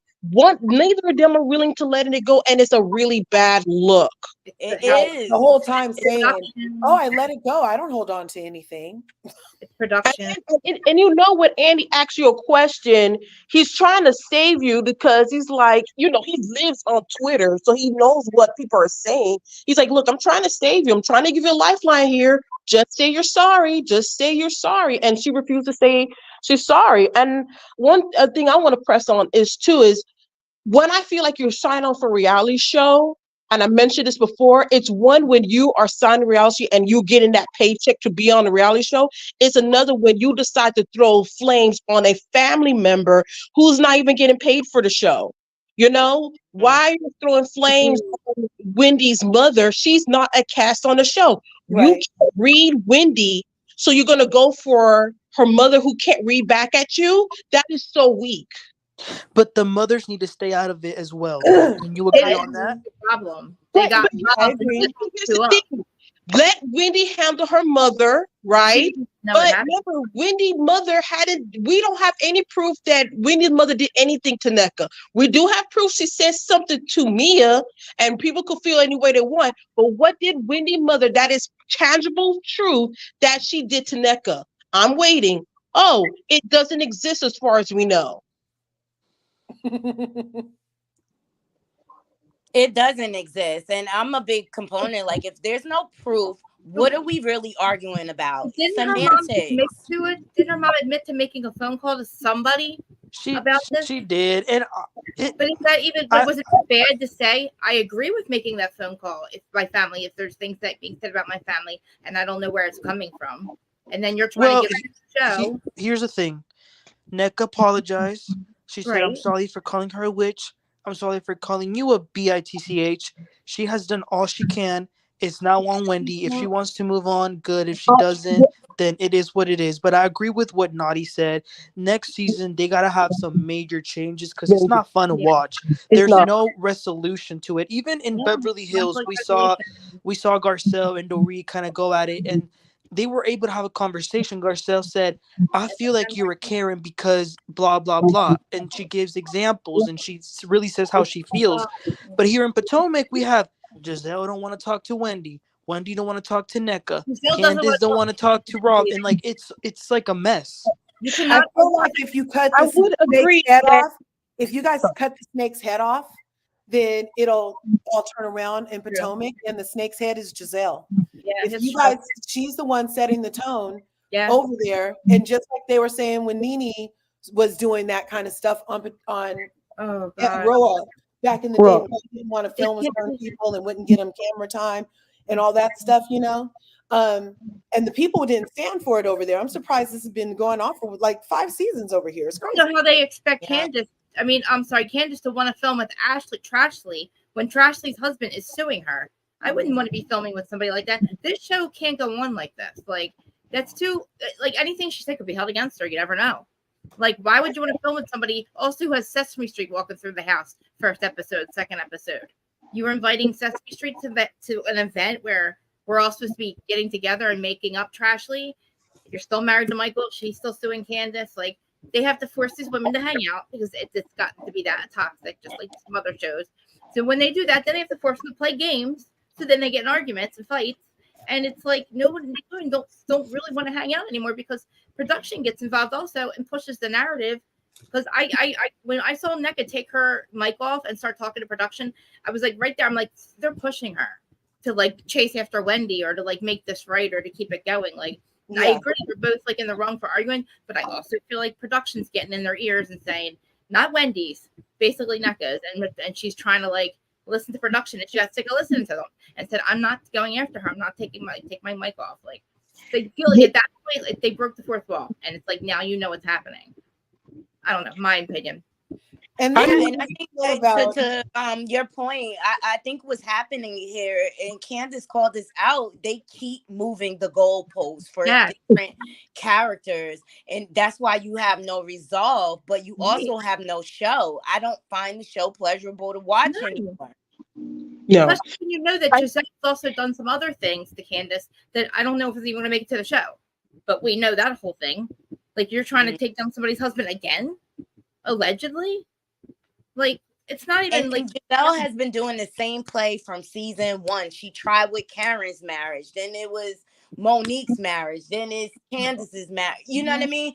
I think did she try Ashley and Michael? I mean, they don't need to. They do their own.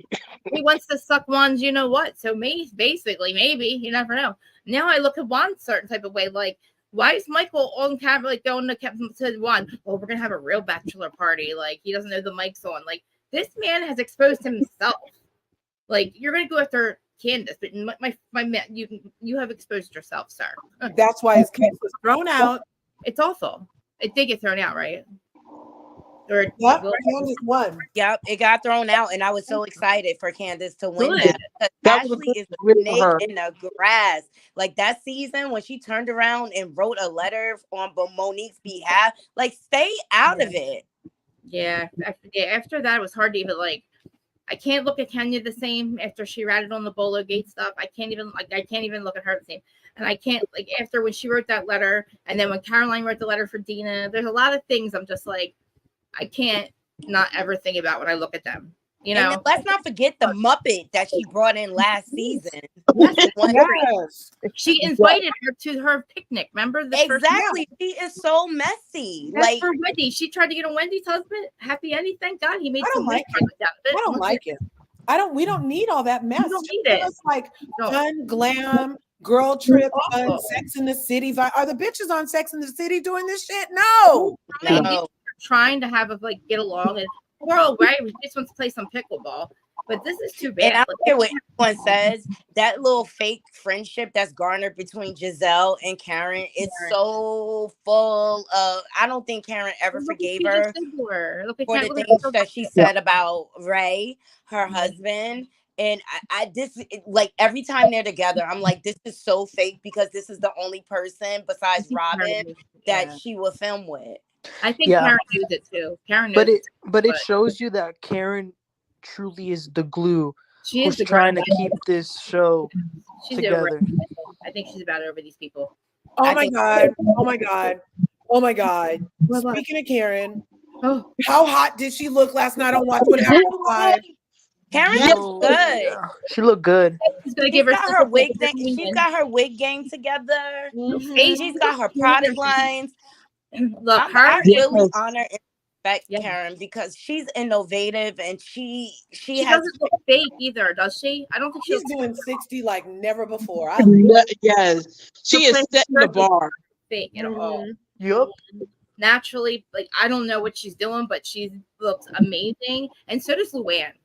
Luann DeSalves, that's whatever. I can't say her last name. She looks like a 25, like her body of a 25-year-old. I don't mind. Yeah. I'm like, are they taking that good GHB? I don't know what the stuff is called. Yeah, Luann's body is amazing. She's 62. And the People's Choice Awards were last night, and I missed it. As much as I dislike her, Kyle looked very good. Kyle did. Kyle? Nice. So they all did actually. Kathy Hilton was there. Oh, I gotta watch Candy was there. Candy was there. She said that she tried to set the record straight that they didn't get rid of her to get Portia on. She says that she knew. Wait, she said they did get rid of her? No, she said that she knew that Portia was going to be there. Please tell me that Kim's not coming back. Did you mishear? Did you miss? No, that's what I read, but we don't know for sure. That's a big mistake. She's a toxic piece of trash. Obviously, we know that by what they're doing. Yeah, I do believe that Candy. They didn't do a switcheroo with Candy and Portia. I really believe that. I just think that in my opinion, they just took too long to confirm Candy, and Candy was like, I have better things out there. Maybe it is time for me to leave while I'm on a high. You know what? Yeah, exactly. Leave on a good note. I think two things happened. One, they told her they're going to bring back Phaedra, so she bounced. Or they offered her a contract that wasn't as good as her previous one. I think those were the two things. Because even about 2 weeks before her announcement, she said that they were tripping, that she was still waiting. She was checking the mailbox every day, and her contract wasn't there. Certain budget that they needed to make room for Portia. So right. Yeah. Because Portia said she wasn't coming back unless she got a big check. You're right. Yeah. 7 figures, as she should. The word on the curb I got was Candy was offered a friend of contract and she was pissed about it. Yeah, I believe that. I believe that. She's so busy, she might as well just do friend of, right? She doesn't say no to anything. Yeah, I mean, she was basically a friend of last season. She really showed up. She makes it a lot of money. And if we look back, she missed a lot of the friends trips. Either she missed them or she left early. So I think they're just saying, look, you can't really commit 100% like how you did before. So here's a friend of. But they always like to do that. They like to demote them, quote unquote, when they realize that it's time for you to go. So busy, so like why not? You know, it makes I don't think she was too busy to do some of them trips now. Come on now. They paid her $2 million thinking true. she was going to deliver. We didn't get anything about the restaurants failing. We didn't get anything about the bullets and biscuits, but we got her eating at the restaurant and deflecting and being upset and almost knocking out that cousin who may not have been the cousin. So, You're speaking too real and too right now. She also has a brand. Like I really do feel like she must have to really think about her brand, like her actual life brand, like that she has all what she's an umbrella over, and like protect that more than this show. Because like when it comes down to it, she has to like she shouldn't really be on this show because she could get way too messy and it could affect her actual real life Well, I hope they bring back Marlo. But she's also Me too. I love Marlo. I want to see the dynamic between Marlo and Portia because they have stuff to settle off from the last time they were on.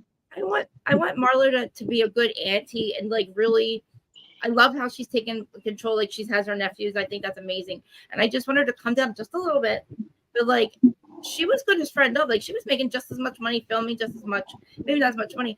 But like she has this responsibility, which I think other mothers on there. Like I feel like she needs. I don't know. Like Portia be a good example and a good friend for her on the show to keep her like because Portia can like rock with all of them. She's like I just think they were missing the fun. They had nothing but boring people up there. Candy is boring, and then she sits in the corner like a private investigator or something, watching everything to bring it back. Like that's what she do best. Like if they're gonna have a good show, it needs to be authentic. We need to see all the women filming together, and that's my issue with the Real Housewives of Potomac. I don't care. Beverly Hills is doing well because they're all filming together. Right. Yeah, I agree, Brie. Yep. I agree. Like I'm so turned off by Potomac because they're playing these little high school games. Like I love that on Beverly Hills they let everybody get over it to film with each other because they all could have iced Erica out. They could have done a whole lot of different things. They could have not tried. You know what I mean? Like they and Miami too. The show. Don't forget Miami. Miami's awesome. Miami's great. Resolution. Yeah. Yep. Even if they don't want to resolve it, they act like they still rally around each other, and they still you can see them get excited to support the other one. Like Adriana doesn't deserve the support. She's although this morning and they didn't let the Anna thing to come in. They didn't allow it to affect her performance. They all surrounded her at the show. Like it was nice to see. As much as you can't stand them sometimes, like they resolve it and we move on, and we're like happy to watch it. I am. Well, what surprised me this morning is that Alexia and Marisol came out and they said they think Larsa faked the entire relationship. No way. Yeah. That's what I thought. They said that just in time for him to be hugged up with her at the game. These people are crazy, right? They're back together. No, they broke up. I thought they were back. But they're back together already. They did a picture on Valentine's together because everybody started seeing. I think they had a fight. Okay, I think they had their first fight, and she got a little like, I'm going to go on social media and pretend we're broken up. Like she got really mad at him, and like I think they regretted it and they got back together, and they're just like, I don't think Michael Jordan not liking her has nothing to do with it. They're too old to worry about what they're not going to worry about what Scotty thinks or what Michael Jordan thinks. That's not going to affect them being together. Like I don't think anyway. I don't think so either. I think people are just upset. But when I heard y'all talk about Real Housewives of Potomac, I seriously believe Wendy needs to be a friend of the show. Naneka can go.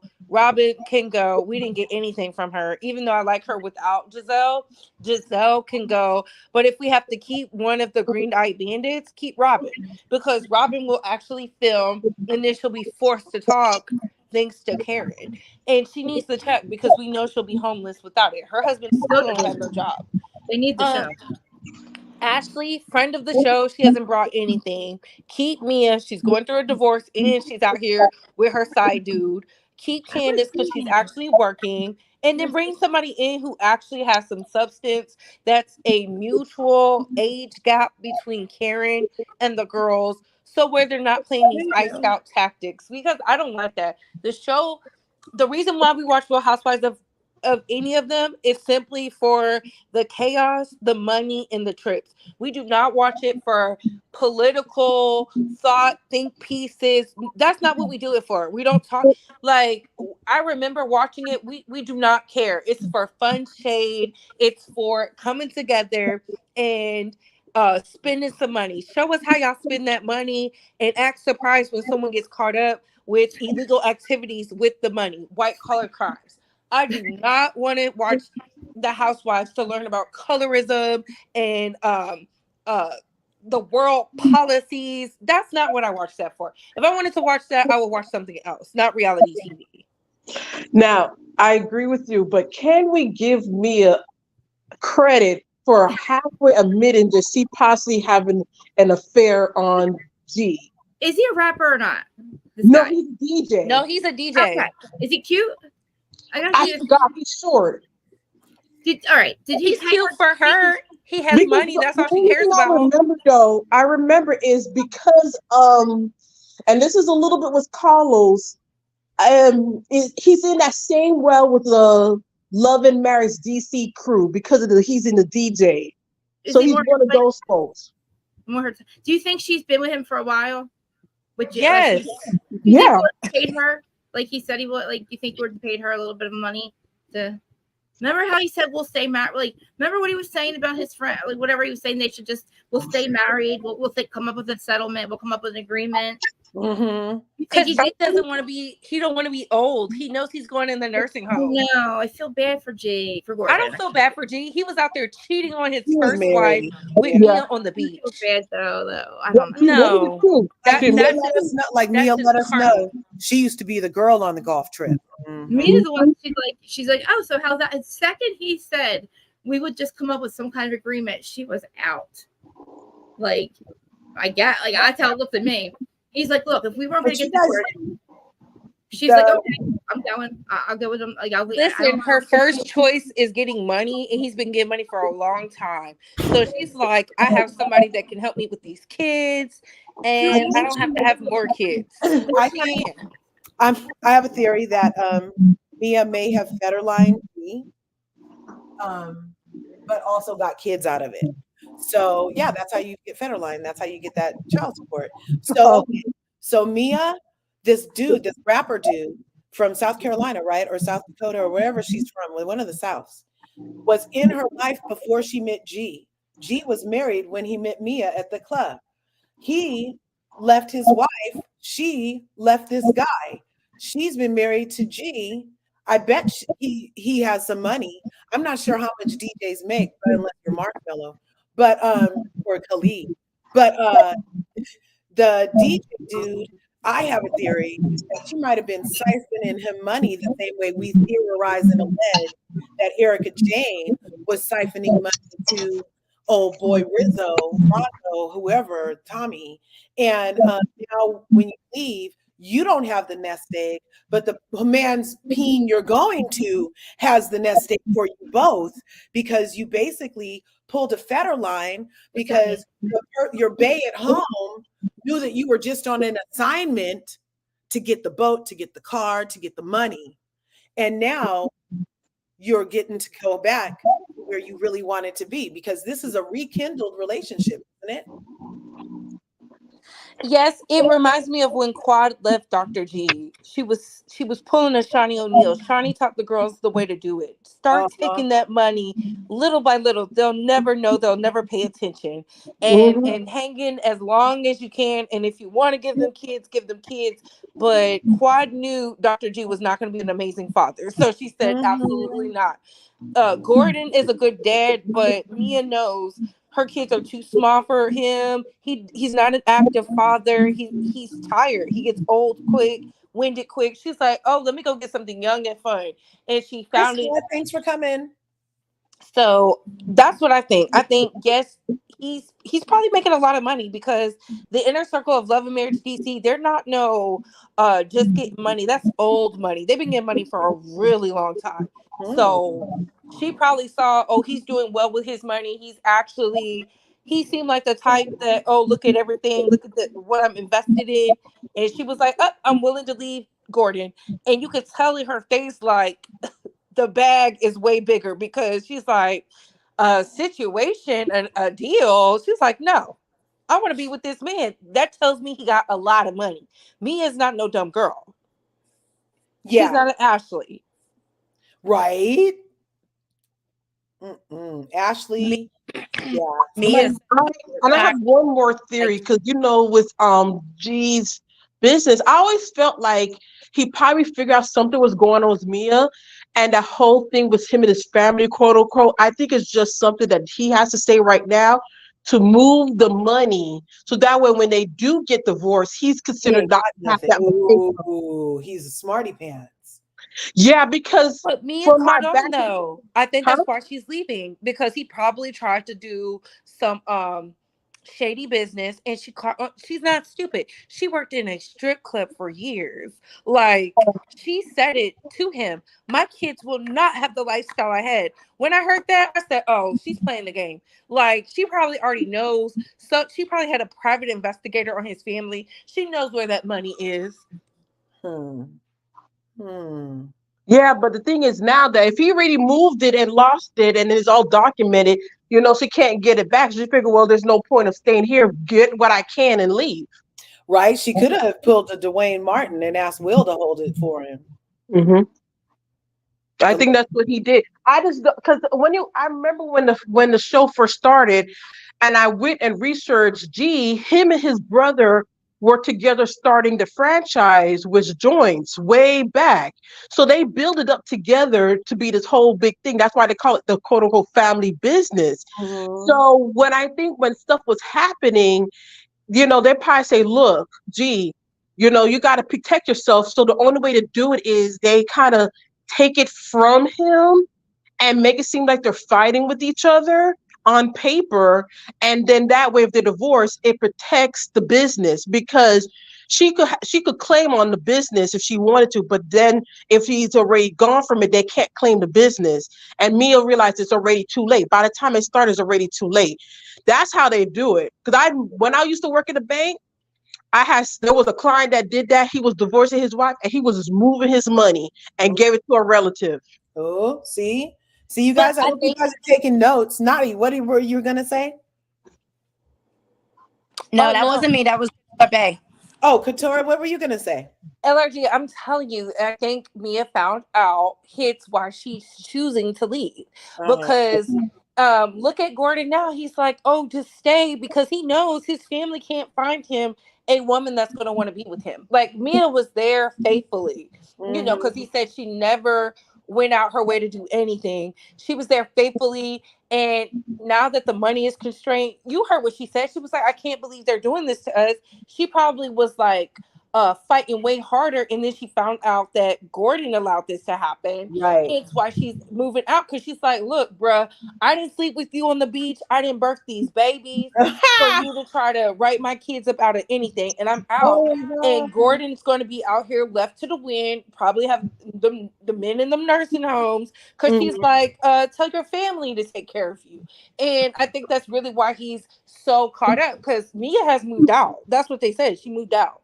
I mean, to me, I still think he's fine. I think once the divorce is final and done, then the family will say, okay, here comes the money back again. They will reconcile. They just have to do something on paper, so when they're divorced, she can't claim the money.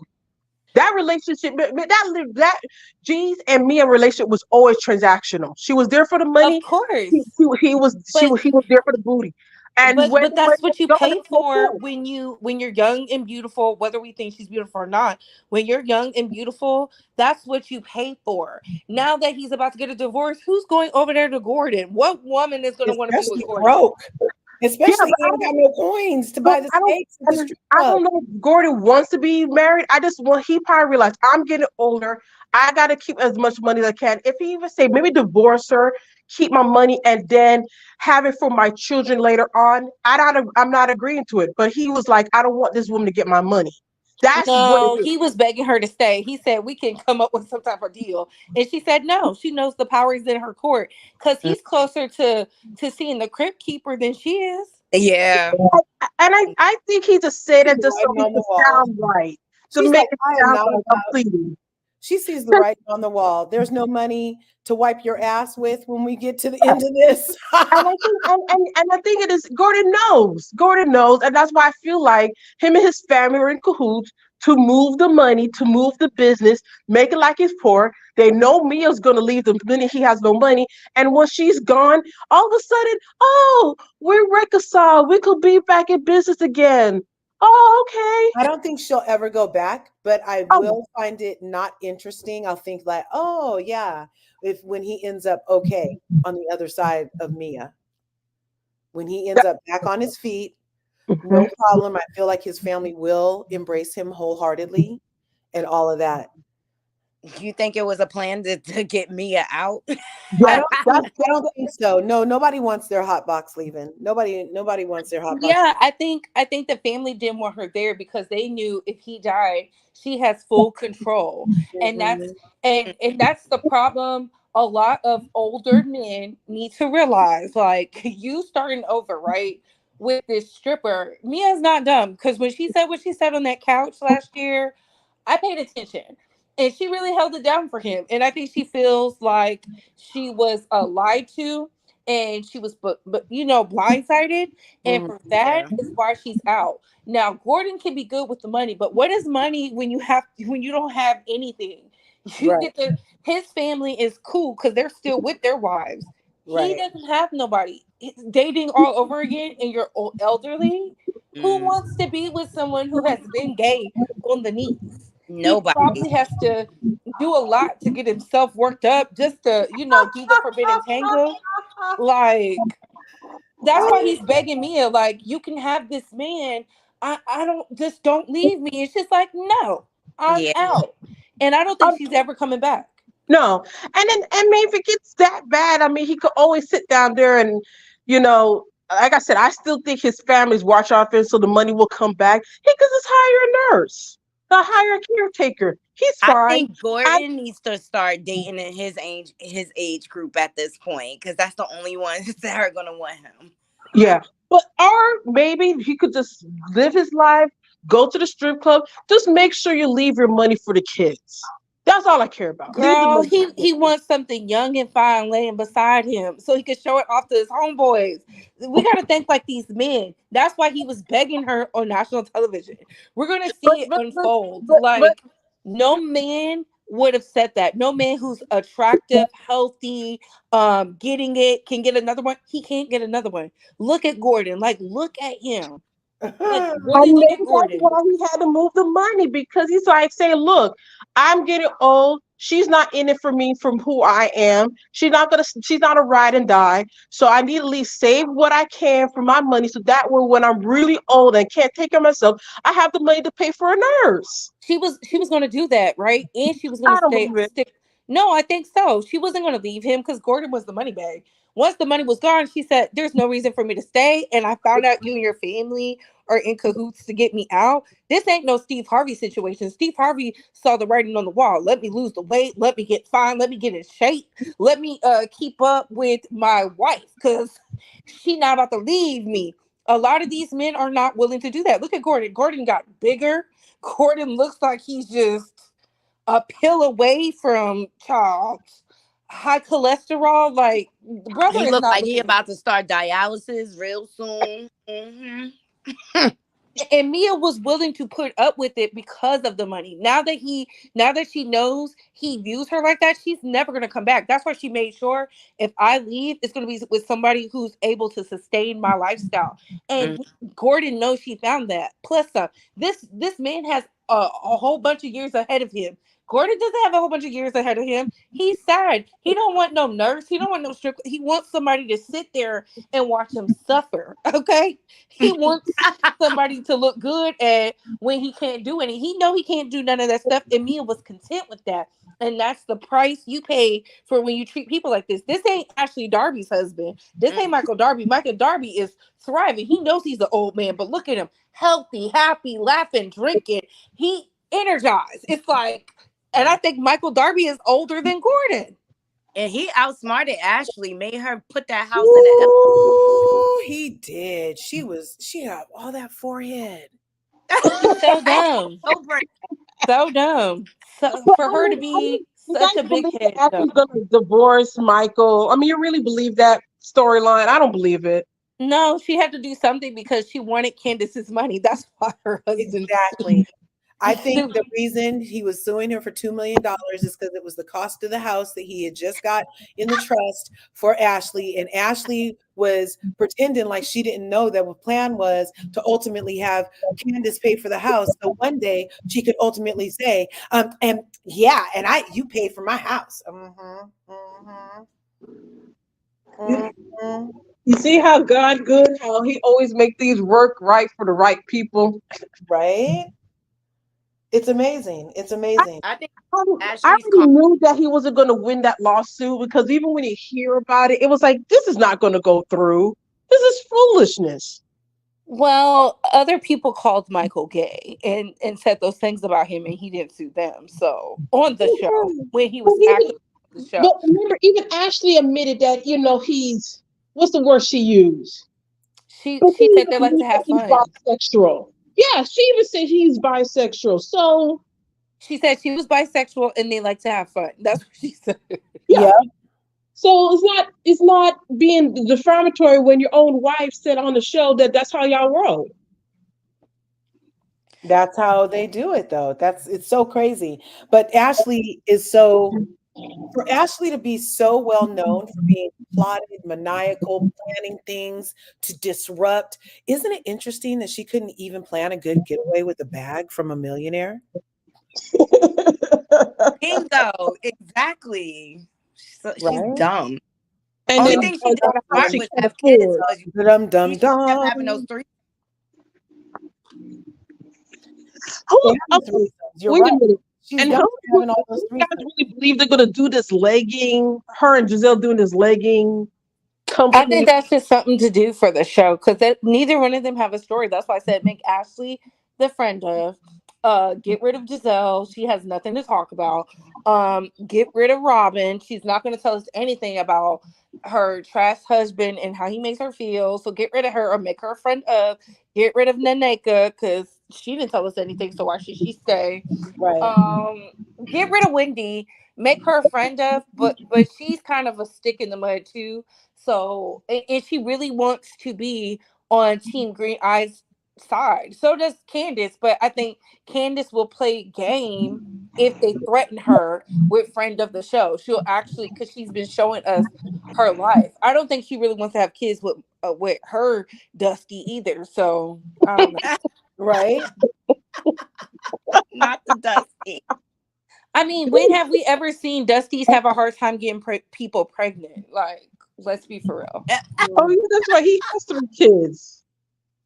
He Yeah, has he has three. kids, but I'm telling you, it's not hard. Like, it don't matter. A woman can been having childbearing issues for the longest. Get with the Dusty instantly pregnant. I don't know. Instantly. Instant. Like instant noodles. Okay. I think she, in my opinion, just my opinion, I think she did the whole, harvesting her eggs and embryos just so she could turn around and have a surrogate because apparently that's the hip new thing nowadays. Everybody want to do. Well, she probably did that because she knows she's not gonna have this long lasting marriage with her man. Okay, Chris is I get it. She likes him, but she been. I watched Girls Trip. Girls Trip told me everything I needed to know. I didn't see Girls Trip. No. What do you mean by that?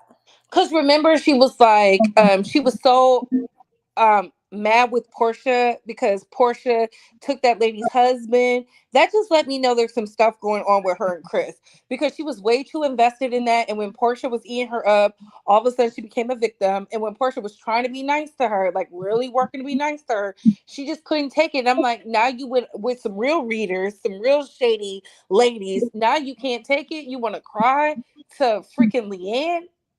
Ugh. They Oh, boy. they always they always think they could read till they hit the Atlanta girls. Right? Right. Oh my gosh. Leave it to us to make everything wonderful. And you know, Portia's quick on her toes. She's always been quick on her toes from the beginning, whether people call her an airhead or not. Like real Right. quick. It Bye, might not be Ashley. accurate. It might Again, not be I accurate, but love it's quick. Portia. Yeah. And I love her. I love the way how she moved because even though she married Simon with all those new court immigration issues that just magically showed up one day, even though I kind of called it out, but never mind. I love the fact that her house, she didn't sell her house. She put her house in in her mother's name. So that way, if anything happens, she still has something. Listen, Cordell Stewart taught her a mother freaking lesson. Okay, when I he Mhm. had her thrown out my on the mouth straight. curb, baby.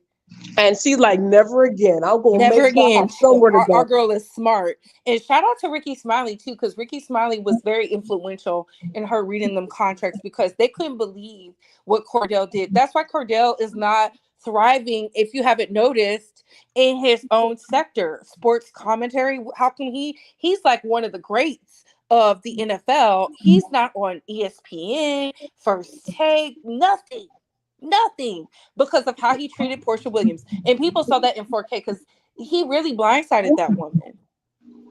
He Yep. did because they went from being in love to like boom, divorce. I'm like, what happened? It was terrible what he did to her. But you know, God That's don't love why ugly, and I he's mean, too word, kind of word, cute. he likes men, right? Yeah, they said that before Mr. Delivered, he was out in that park down by the shade tree doing something. That has been the thing since the NFL. Because remember, he was married the first time to that one lady who had the son, who's Sheree's friend, the skinny girl. That's his ex-wife. Okay. Oh. Oh, see there? That's how Portia was able to get on the show because the ex-wife did the cameo with she was like, well, if I keep eating, I could be as big as you to Nene. Um, Yeah. he is hot today, Curvy. The Right? heat is hot today. But you touched on some really good points, Brie, because I really want Ashley off the show. I don't see the point. She could be a nice friend of. She could be a friend of. Robin could be a friend of. Wendy could be a friend of. I like Karen because Karen is going to make the girls do the work. Giselle can go. Yeah. Naneka can go. Uh, Why? I Keith mean, Necca, if Candace. she wants to wonder why she's not It's getting almost like pregnant. the New York reboot. No, but Necca, I was immediately turned off when she was talking about she has a glass of champagne in the morning. Oh, me too. With her medication, Yeah, What that was happened crazy. trying to get pregnant. to the Girl, she's doctor? not trying to get pregnant. She would have already been pregnant. Look how her man is attractive. Okay, these women come on the show lot. Oh, okay. No, because if we really think about it, your husband is a doctor. Okay, one of the best, like a top doctor in the DMV, Exactly. and you can't get pregnant. Somebody in her circle would have gave her the drugs to get pregnant. Okay, You gotta don't have let sex these to get pregnant. And the don't way let he's these. been singing Yeah, and the like days isn't they've he been doing. gone for a month at a time? Yeah, but I'm telling you, I my friend is very They influential. influence her. She when she wanted to get pregnant, baby, she got pregnant. Like it doesn't matter how hard something is for you. When you have the means, the luxury, people will tell you the who's who to go to, talk to get it done. She does not want to have a baby with that man. She knows what's up with her husband. Yeah. She just trying to drain the swamp. She's just Wendy, trying to drain the swamp.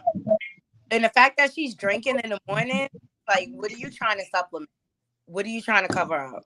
Yeah, she wanted to live that lifestyle of I want to be a married woman with kids. She wants to be single, fun, kiki, having fun with the girls. I don't think Robin should come back. I don't think she really wants to have fun with anybody. She doesn't have any style. She doesn't even know how to throw a freaking proper luncheon. I think she should just go. I think they should do a reboot and they should keep Karen. They should keep Candace.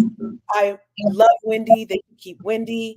They should get rid of everybody else. Never bring Therese back as a friend of, and try something new. Oh, Sharice, I don't even understand why they bothered. Like, what is the point? Because Sharice has networking and she has money, but she's one of those rich women who have no style, no grace, no nothing. Did you Just guys? notice they finally brought up Jack and Jill? Because What? the Yeah. whole show, it wasn't going to be a Housewives franchise. It was going to be something based off of the Jack and Jill society, where young Black children go to learn like etiquette and stuff like that, right?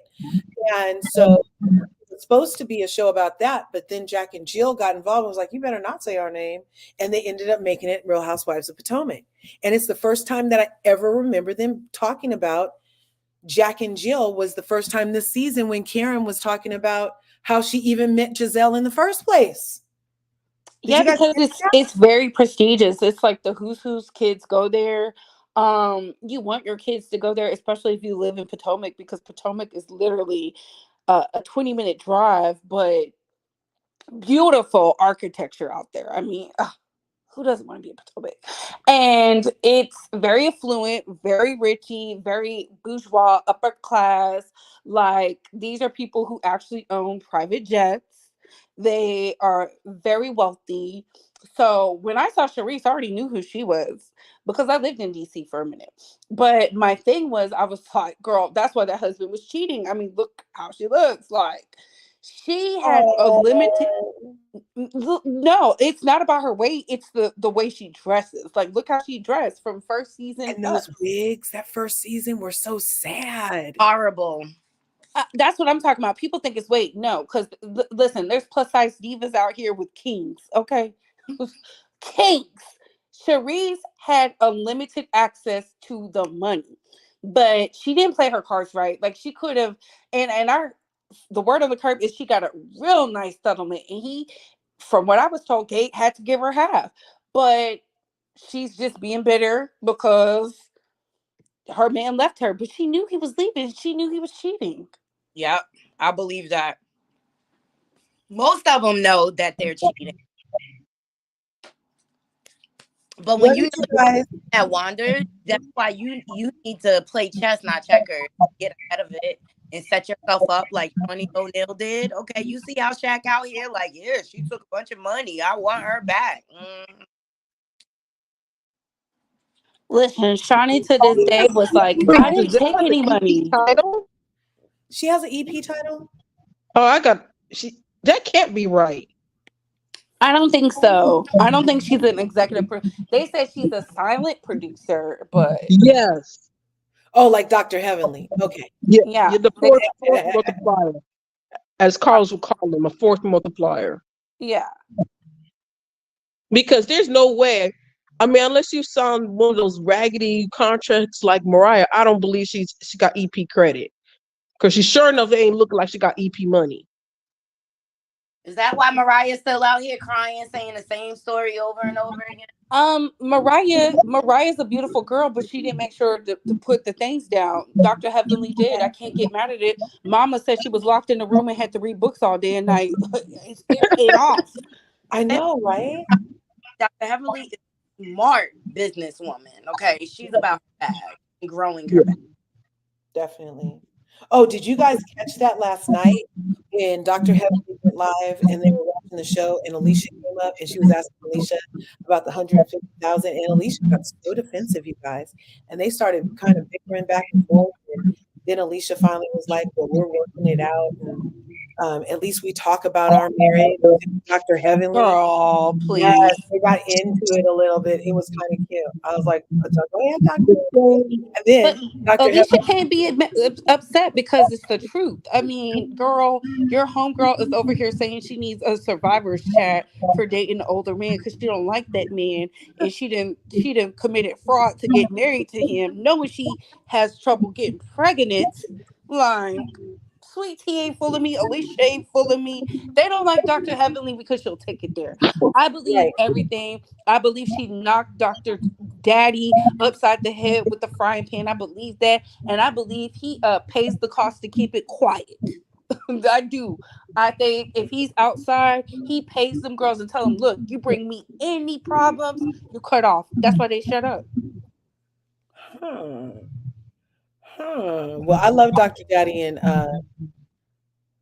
Dr. Heavenly. Last night, also on the Real Housewives of Potomac, though, did you guys, just real quick, did you guys appreciate care or anything about Grand Dame 2.0? You mean Karen? When Giselle crowned Nika. Oh, that mess. That mess. Yeah. Oh, yeah. That was just that was such a mess. And then I don't even understand what that actually means. And it was so cringy to watch. I was like, okay, you want to crown her 2.0, like what has NECA done in this show for you to call her the Grand Dawn? Because her husband is traveling that much money. She lived in this house. Somehow she almost couldn't buy the house because apparently she said, well, I didn't know I was supposed to do all of this, even though I have two houses and blah, blah, blah. Like, girl, bye. Just admit that your daddy bought your house for you so that way you could be on the show. That part. And why is nobody discussing how her daddy's probably buying her all this stuff the way they were discussing Candace's mom buying her all this stuff the first time they met? Oh, wasn't they dragging Candace? Oh, because Yeah. she was in my house. They was, but oh my Drag God, Naughty Candy. Love, I gotta send you something so you can send it to LRG. Cause girl, tell me why somebody sent me these prices for Melody stuff. I don't even cover Love and Marriage anymore. Yo, I just can't even with that show anymore. I'm about to send it to you so you can send it to LRG. Oh, what is it? What is it? All right. They're talking about the prices for Melody's thing. Oh my God. Oh, what's all that commotion going over there in the streets about all the Love and Marriage Huntsville stuff? Now, all I know is if the man said don't tape and then struck the channel because you taped and put it on your channel, then maybe you shouldn't have taped. But if it's something else, then I'm willing to be corrected. I don't know. To be honest, Melody says she feels like she was used. So, the millimeters are unhinged. So, and I say that with my chest because I haven't found a sane one yet. Uh, they're saying that she's having issues with Carlos, but I think it's because Carlos wants to bring Ariane on. If she is dating Martell, it only makes sense. Bring her on the show. I don't care if she's causing chaos and confusion because it's called Love and Marriage Huntsville. Bring your man on the show. Y'all are divorced. Like, I don't understand why people get on these reality shows and then think they can tell the producers how to produce the show, especially when we can see the show. And I don't know, but it's ridiculous. My homegirl just sent me a screenshot and said, girl, I should scream. Why are these prices like this? And I'm like, I don't know.